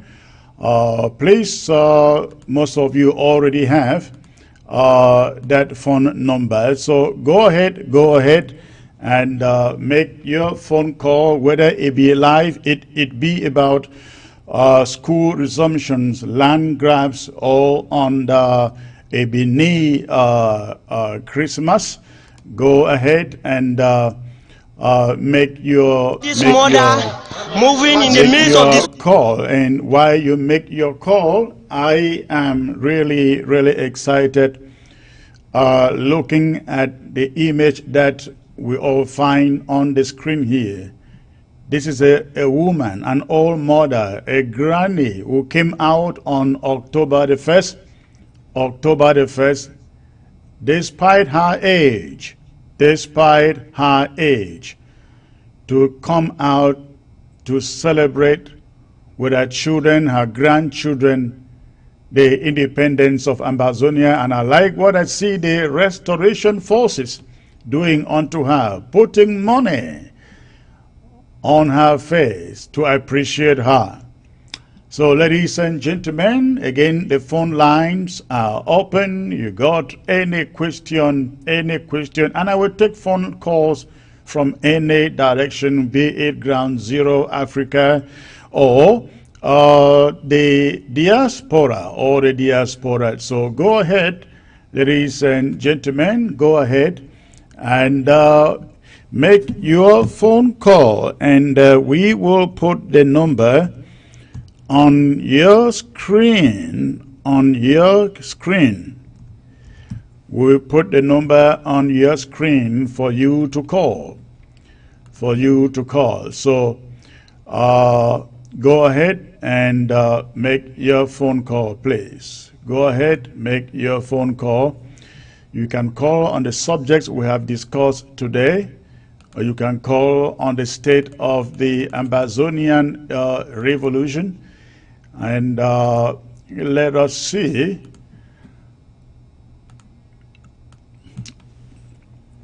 All right. I think we have the first caller here.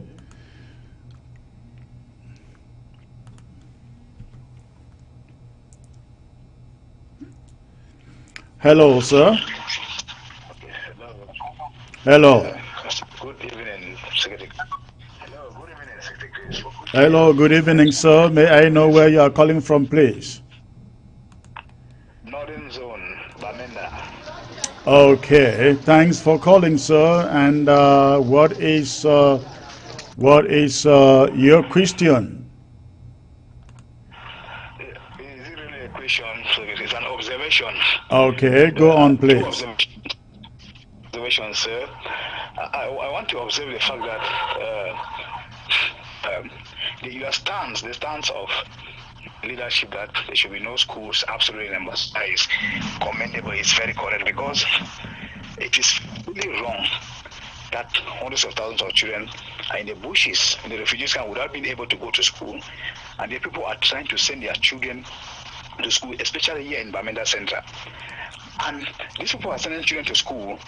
They know very well that the children are going to study the same syllabus that was rejected by the same curriculum that was rejected by teachers in 2016. These people are sending children to school to go and study in institutions.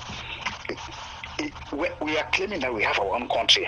How can people send children to go and study in a curriculum that belongs to that evil country? What about those that have been killed? Several thousand Amazonians have been killed. Are we not moved? Are we not moved by the evil of these people to turn all attention and overcome them? If we really love our children, we will do everything to send out these demons from here so that our children can go to school orderly in security. It is hypocrisy to say that we love our children by sending them to school. It's a lie.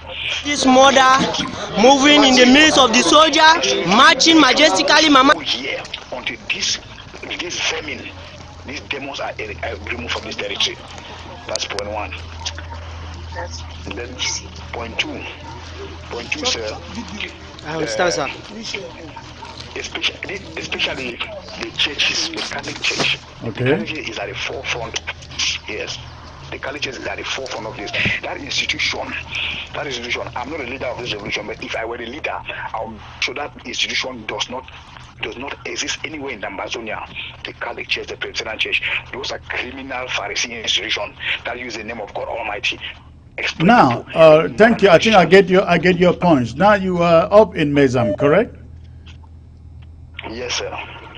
So tell me what you find in town there as far as schools are concerned. Which schools do you see going on? Many schools, sir. Many schools. The Catholic schools and Presbyterian took the initiative. Catholic schools and Presbyterian schools took the initiative, okay? Yeah, they took the initiative. They act with impunity from the beginning. How about private schools like Progressive, like Long La, like CCC, like Nacho? Are they open?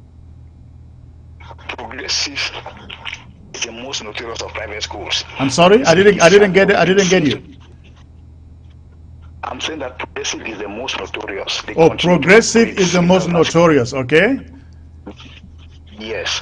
Longla is respecting the shutdown. Longla is not operating CCC and so on. But Progressive, as far as private school is concerned, Progressive Progressive should be called to order by any means. Okay. Then the mission, the local mission schools, these are enabler schools. If the schools are not brought to order, this revolution will be stalled. Thank you. Thank you. Thank you. Thank you. So essentially what I get from you is that most schools, especially missions-operated schools in Mezam and I guess in most of the northern zone are open. They are open. They are open. Thank you. Yes. Thank you. They have been doing They should be brought to order by any means. All right, thank you. I get your message. And let me add to what the caller is saying, ladies and gentlemen. We cannot say we are fighting for change. And knowing that, we took to the streets because of the kind of education that was being taught our children and because of the legal system that they brought into our territory. Those things are still there. The curriculum is still just the same. Nothing has changed. And anybody think that we can go back, they call it going back to your vomit. That is not going to happen. And let me advise all the colleges and especially those mission schools that, listen, if you are a parent and you are paying any school fee, I can assure you, you will not recover it, because I give you a few weeks and no school in AMBAZONIA will be open.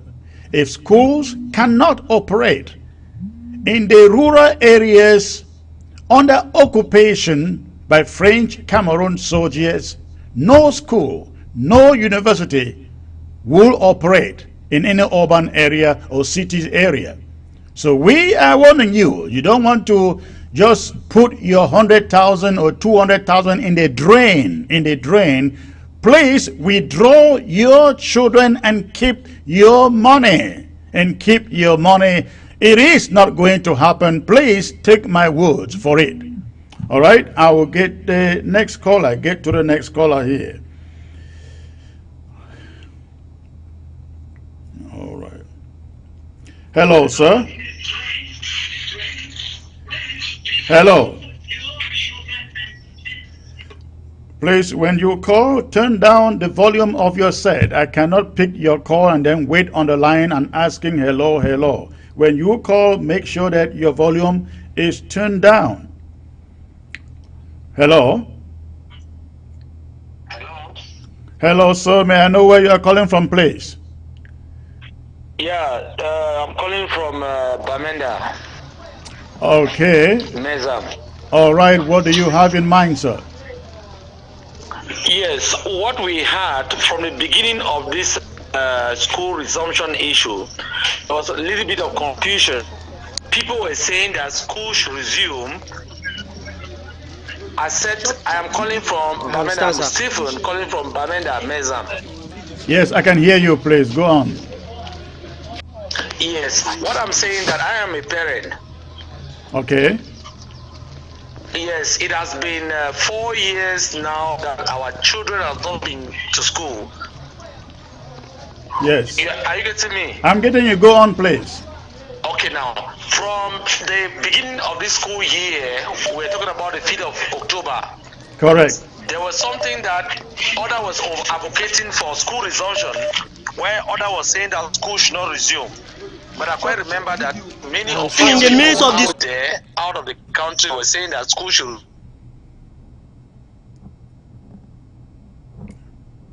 resume.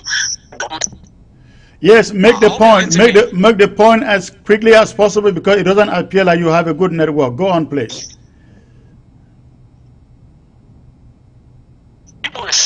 There should not be any uniform, no national anthem, Cameroon national anthem, and whatsoever, and it should be a community school. So I don't know the essential, I don't know the reason why you have changed No. tonight to tell us that. All right. I think I get your point. Hold on. Let me correct you there, sir. I don't think you heard that. I don't think you heard that from this interim government. The interim government has not. The interim government has not at any point. The interim government has not at any point asked people to go to any community school or not to sing any anthem. We have not. That is why it is very important, sir, that on ground zero, listen to the right information from the right sources. Normally, Mr. Chris. Let me finish. Hold on. Let me finish. I'll get back to you. Hold on. I will come back to you. It is very, very important that on ground zero you get your information from the right sources. When there is official information, we come out. I come out and I communicate it. If you did not hear that from me or from any other person as an official in the interim government, know that that was social media. The official stance of the interim government has been, from last year, we do not see any security out there for children to go to school. You know that if we declare some community schools, I bet you, because a lot of people do not want to see us exert any form of power or strength or authority on the ground. They will come and kill those children and put it on the restoration forces. That is why we never announce any community schools and we do not promote any. Mr. Chris. Yes, sir, go on. I really appreciate what people are doing, but let me just, the last caller said that we don't want to follow the curriculum of the French-speaking region. Right. Are you getting me? Yes. But now, we are using this France CFA now. What measure are people taking to cancel the issue of France CFA so that we should know that the struggle is moving to a direction? That is a very good question. That is a very good question. But let me ask you the question, which is easier to implement? To implement a curriculum and stop the French system, or to change currency? Do you know what it takes or it means to change currency? It is easy for us to say, hey, we will give you a curriculum that you can use provided there is security. But that security is not there. For you to change a currency, you have to go. You cannot just wake up in the morning and create your own money. There is a process. And that time will come and we will do that. But for education, we are able to do that now if the security was there. Does that make sense? Okay, understood. Mr. Chris. Yes. Mr. Please, I was thinking that government schools are going on very well. Very well. And now, what measure have people taken? Those that are liable, that have money, they are taking their children out of the region, out of southern Cameroon. Maybe they are going to Yaoundé, Bafoussam, this thing, and then those that don't have money, they keep their children here. Now tell me, those people are going over there, they will learn French, English, and they will come back. And if you tell them that they should separate Cameroon, they will say no, because they have already adopted themselves in the two systems of education. Okay. So I don't know what people are really. Okay, I get your point. You raise some very, very important points there. Let me tell you, whether they go and study French or not and come back, it is not going to change the minds of the overwhelming majority of Ambazonians, even including those who have gone to study somewhere else. Now, recall that we have been in this struggle. We have been in this struggle for how many years? 59 years. If you listen to me. You ask a question. Listen to me. Okay, listen to me. Listen to me, ladies and gentlemen. If you told Foncha that and Muna and so on that in 59 years, in spite of the decimation of our culture, educational system, legal system, and compelling us to study French, we will still be fighting after 59 years. I don't think they would have believed it. So for you to think that because somebody goes and studies French may come back and not be part of Ambazonia anymore, that's not going to happen. That's not going to happen. And we have not stopped anybody, as you suppose, from going to school. We are saying to the parents, wherever you feel is secured for you to send your kids to school, please do. Please do. But as far as Ambazonia is concerned, without security, and because also the fact that a lot of public is taking this as a political issue, we cannot sit here and say go out and send your children to school knowing that that same army that was moving home to home and killing you will just move to the schools and shoot your children to death. We will not let that happen.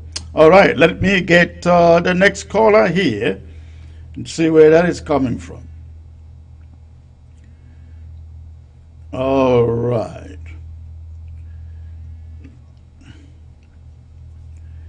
Okay, ladies and gentlemen, go ahead and place your call. Go ahead and place your call.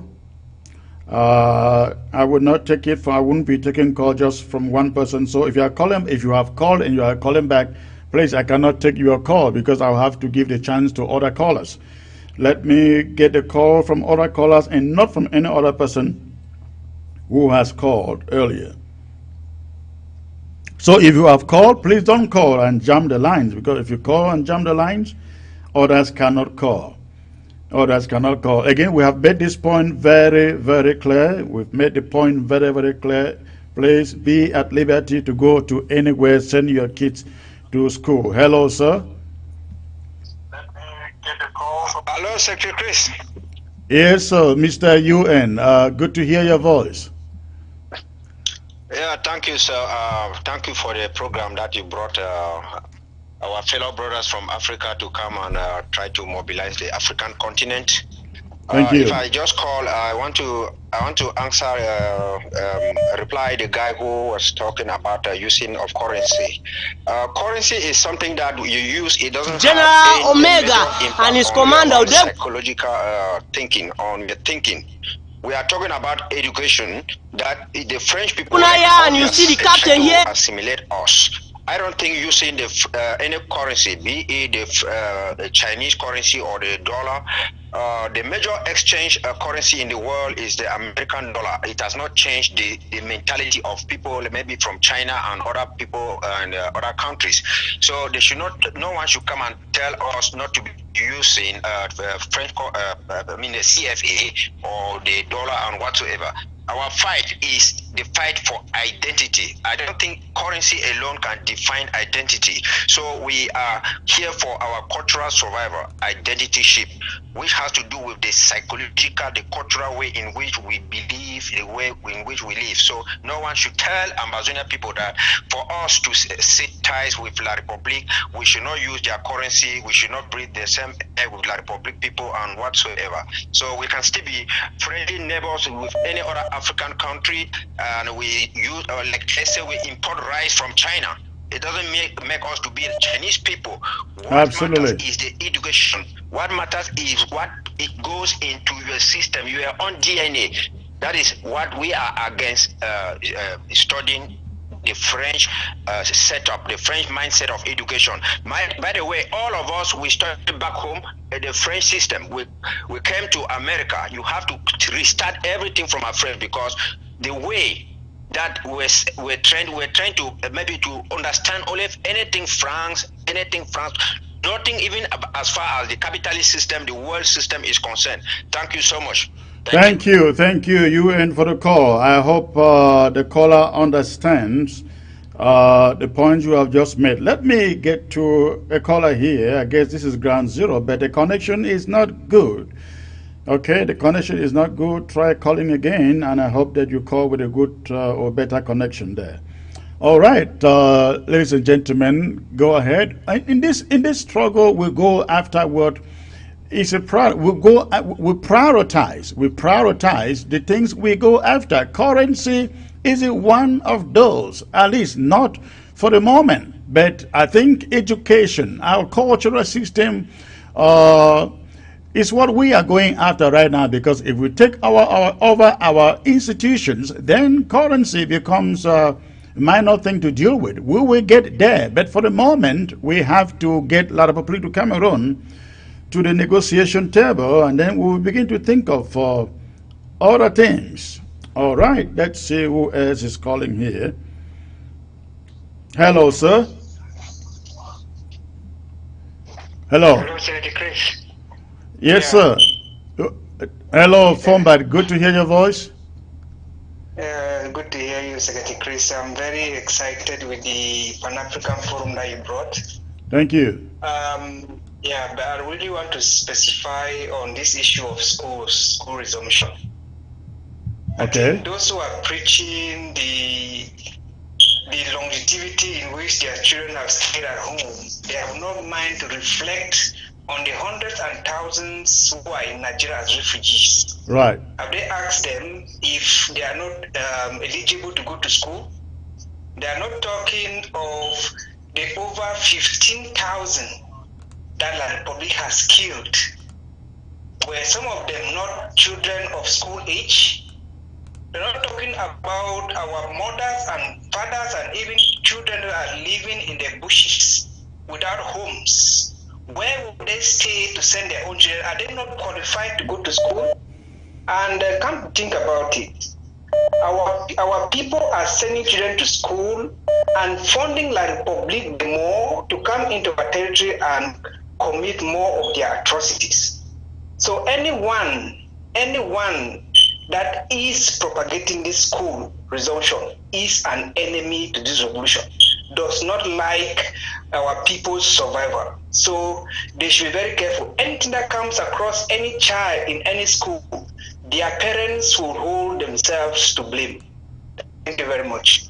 Thank you. I think that is a good point there. We cannot be pushing to get these children back to school with thousands in the bushes. How do these thousands get back to school? How do they get back to school? I mean, these are some of the security and safety issues that we have raised in this school subject. So please, let us be patient. Let us be patient. We will get there, ladies and gentlemen. We will get there, all right? Let me see who else is on the line. Thanks for the call, sir. All right.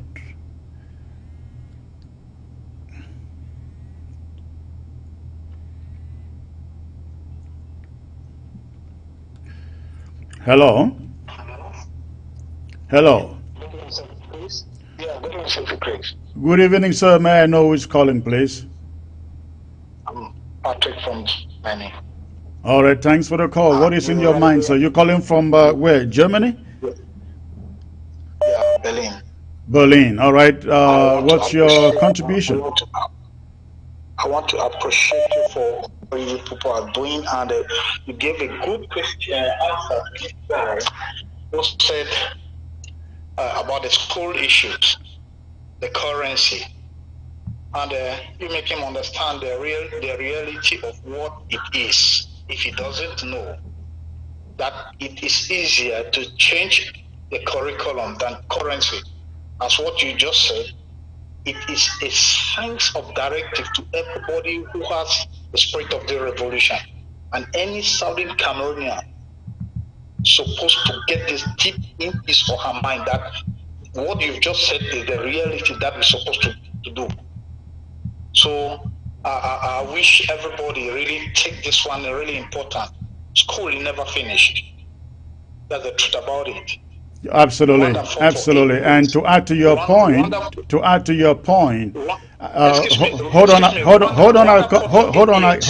on there. I get back to you.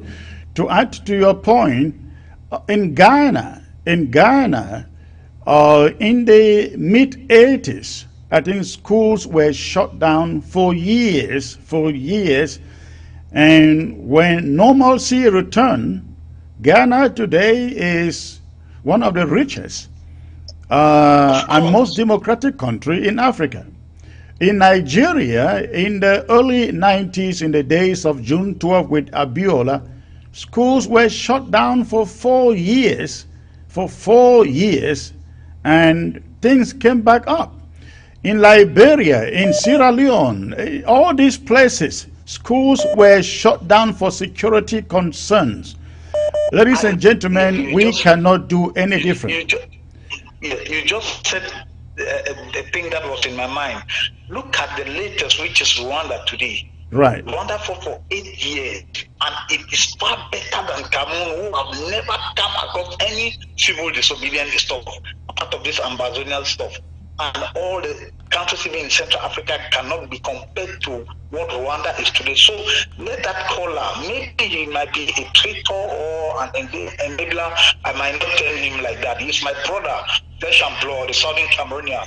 But he must have this knowledge and the inspiration that school is something that must be the priority That shouldn't be the first priority now. The first priority must be the liberation and the freedom. When you're a free man, you have liberty and you can do anything you can do. But if you are still in chain, you don't have any voice. For instance, my daughter wanted to attend University of I think last 2 years. She was imposed to do another course that does not relate to what to the subject she has in her advanced level. Right. So my brother, I buy that knowledge, I buy that revelation, I buy all the things that people are saying. Thank you. Let my fellow countrymen and Ambazonians understand that what we are about to achieve is greater than what the school issue is talking about. All right. Currency. Thank you, sir. Thank you very much. Thank you. Yes, and just as that last caller has said, ladies and gentlemen, I think our freedoms in future are better than temporal education, in an education in which people come out, they have no jobs.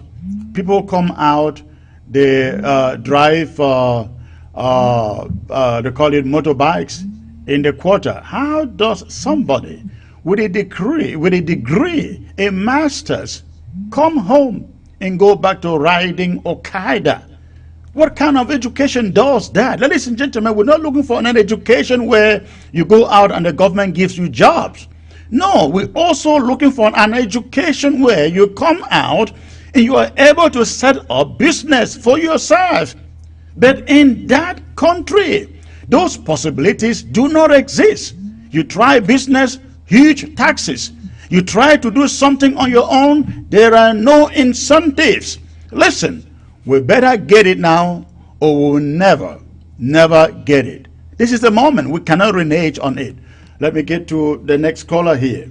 Okay, and talking about that, look at the images on your screen. These are our brothers and sisters in refugee land. These are our brothers and our sisters in refugee lands. Where are they going to send their kids to school? All right, hello. Hello. Hello. Hello. Hello. Hello. Hello, yes, I can hear you. Where are you calling from, please? Yes, Secretary.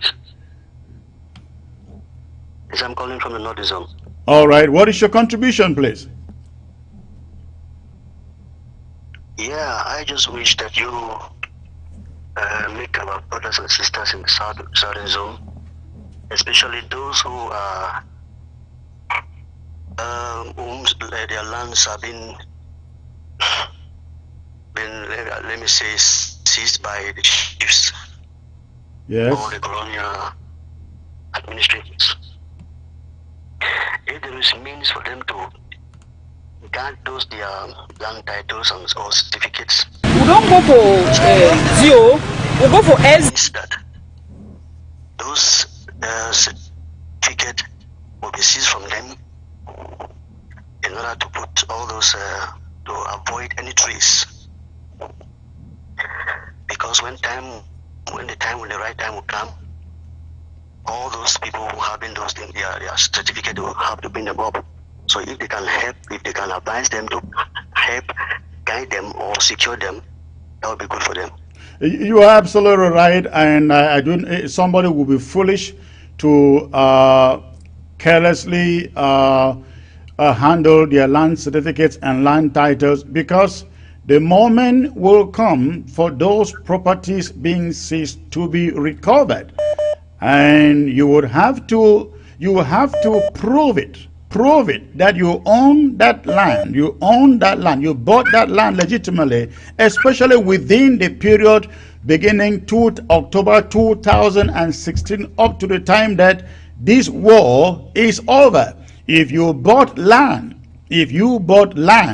during this period between October 2016 till date, or by the time the war is over, you would have to prove how you got the land, from who you got the land, because I can assure everybody out there, if you can keep your land certificate, everybody who buys land between this period will have to justify how they got that land, who sold them that land, We are banning or have banned every land sales in AMBAZONIA, particularly in Fako and in Mezam, Bamendankwe, up station in Kwen at this particular moment.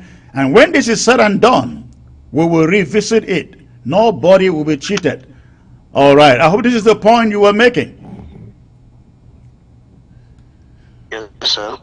All right. Thank you, sir, for the call. You have a great night, sir. Thank you, sir. All right. Thank you. Ladies and gentlemen, we will end it there for the day. I hope that you will have a great weekend out there. I look forward to come back here on Monday with a very, very interesting and an inspiring show. Please be safe, especially those of you on ground 1, on ground 0. Please remain safe. See you again next week. Need a financial instrument that provides a hedge against inflation? 100% guarantees that you will not lose your money? Has tax-free growth and distribution? The ability to take an interest-free loan? Avoids probate? Provides creditor protection? Guarantees your family that your income will be replaced should you die? Helps you protect yourself financially against chronic, critical, and terminal illness? And of course, allows you to take money anytime for any reason at any age without a tax penalty. You need only as little as $50 to invest per month. Contact Irene Fombo. Tel 513-5014-177 or send an email to irenenpmsn@gmail.com. Start a new career as a Linux system administrator with an average salary of $80,000 to $120,000 a year. Dynamic Tech Academy has transformed many lives for the better through our 6-month Linux program. We are so excited to announce that we are adding DevOps course and Red Hat certification at no charge, which will make students more competitive. Over 80% of our students have no prior IT background, yet vast majority of alumni land jobs in 3 to 6 months after they start applying. Our ultimate goal is to reach 100% student employment, so we work with every student until he or she gets a job. Upon successful completion of the course, we will provide resume building, interview preparation, and job placement assistance. With the Linux course, you get more than 300 hours of in-depth training, and you get to learn from experienced instructors. By the end of the program, our students can be Red Hat certified if they choose. Our alumni work in companies, both government and private companies in the USA, Canada, and even Europe.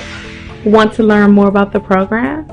You can contact us at info@dynamicdmv.com, or you can call us at 240-604-9505, or you can call us at 240-423-7865.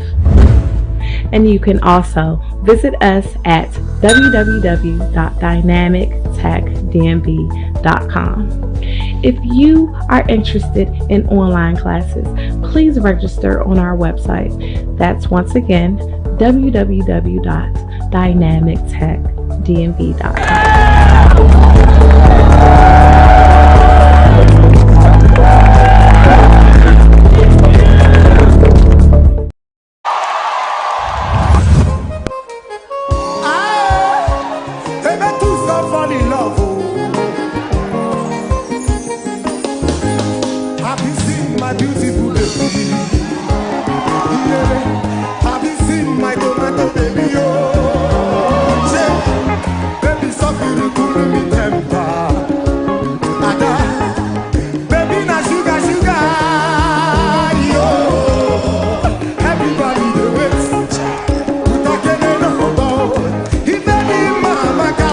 Better soup na money kill am oh. Adam mama.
make us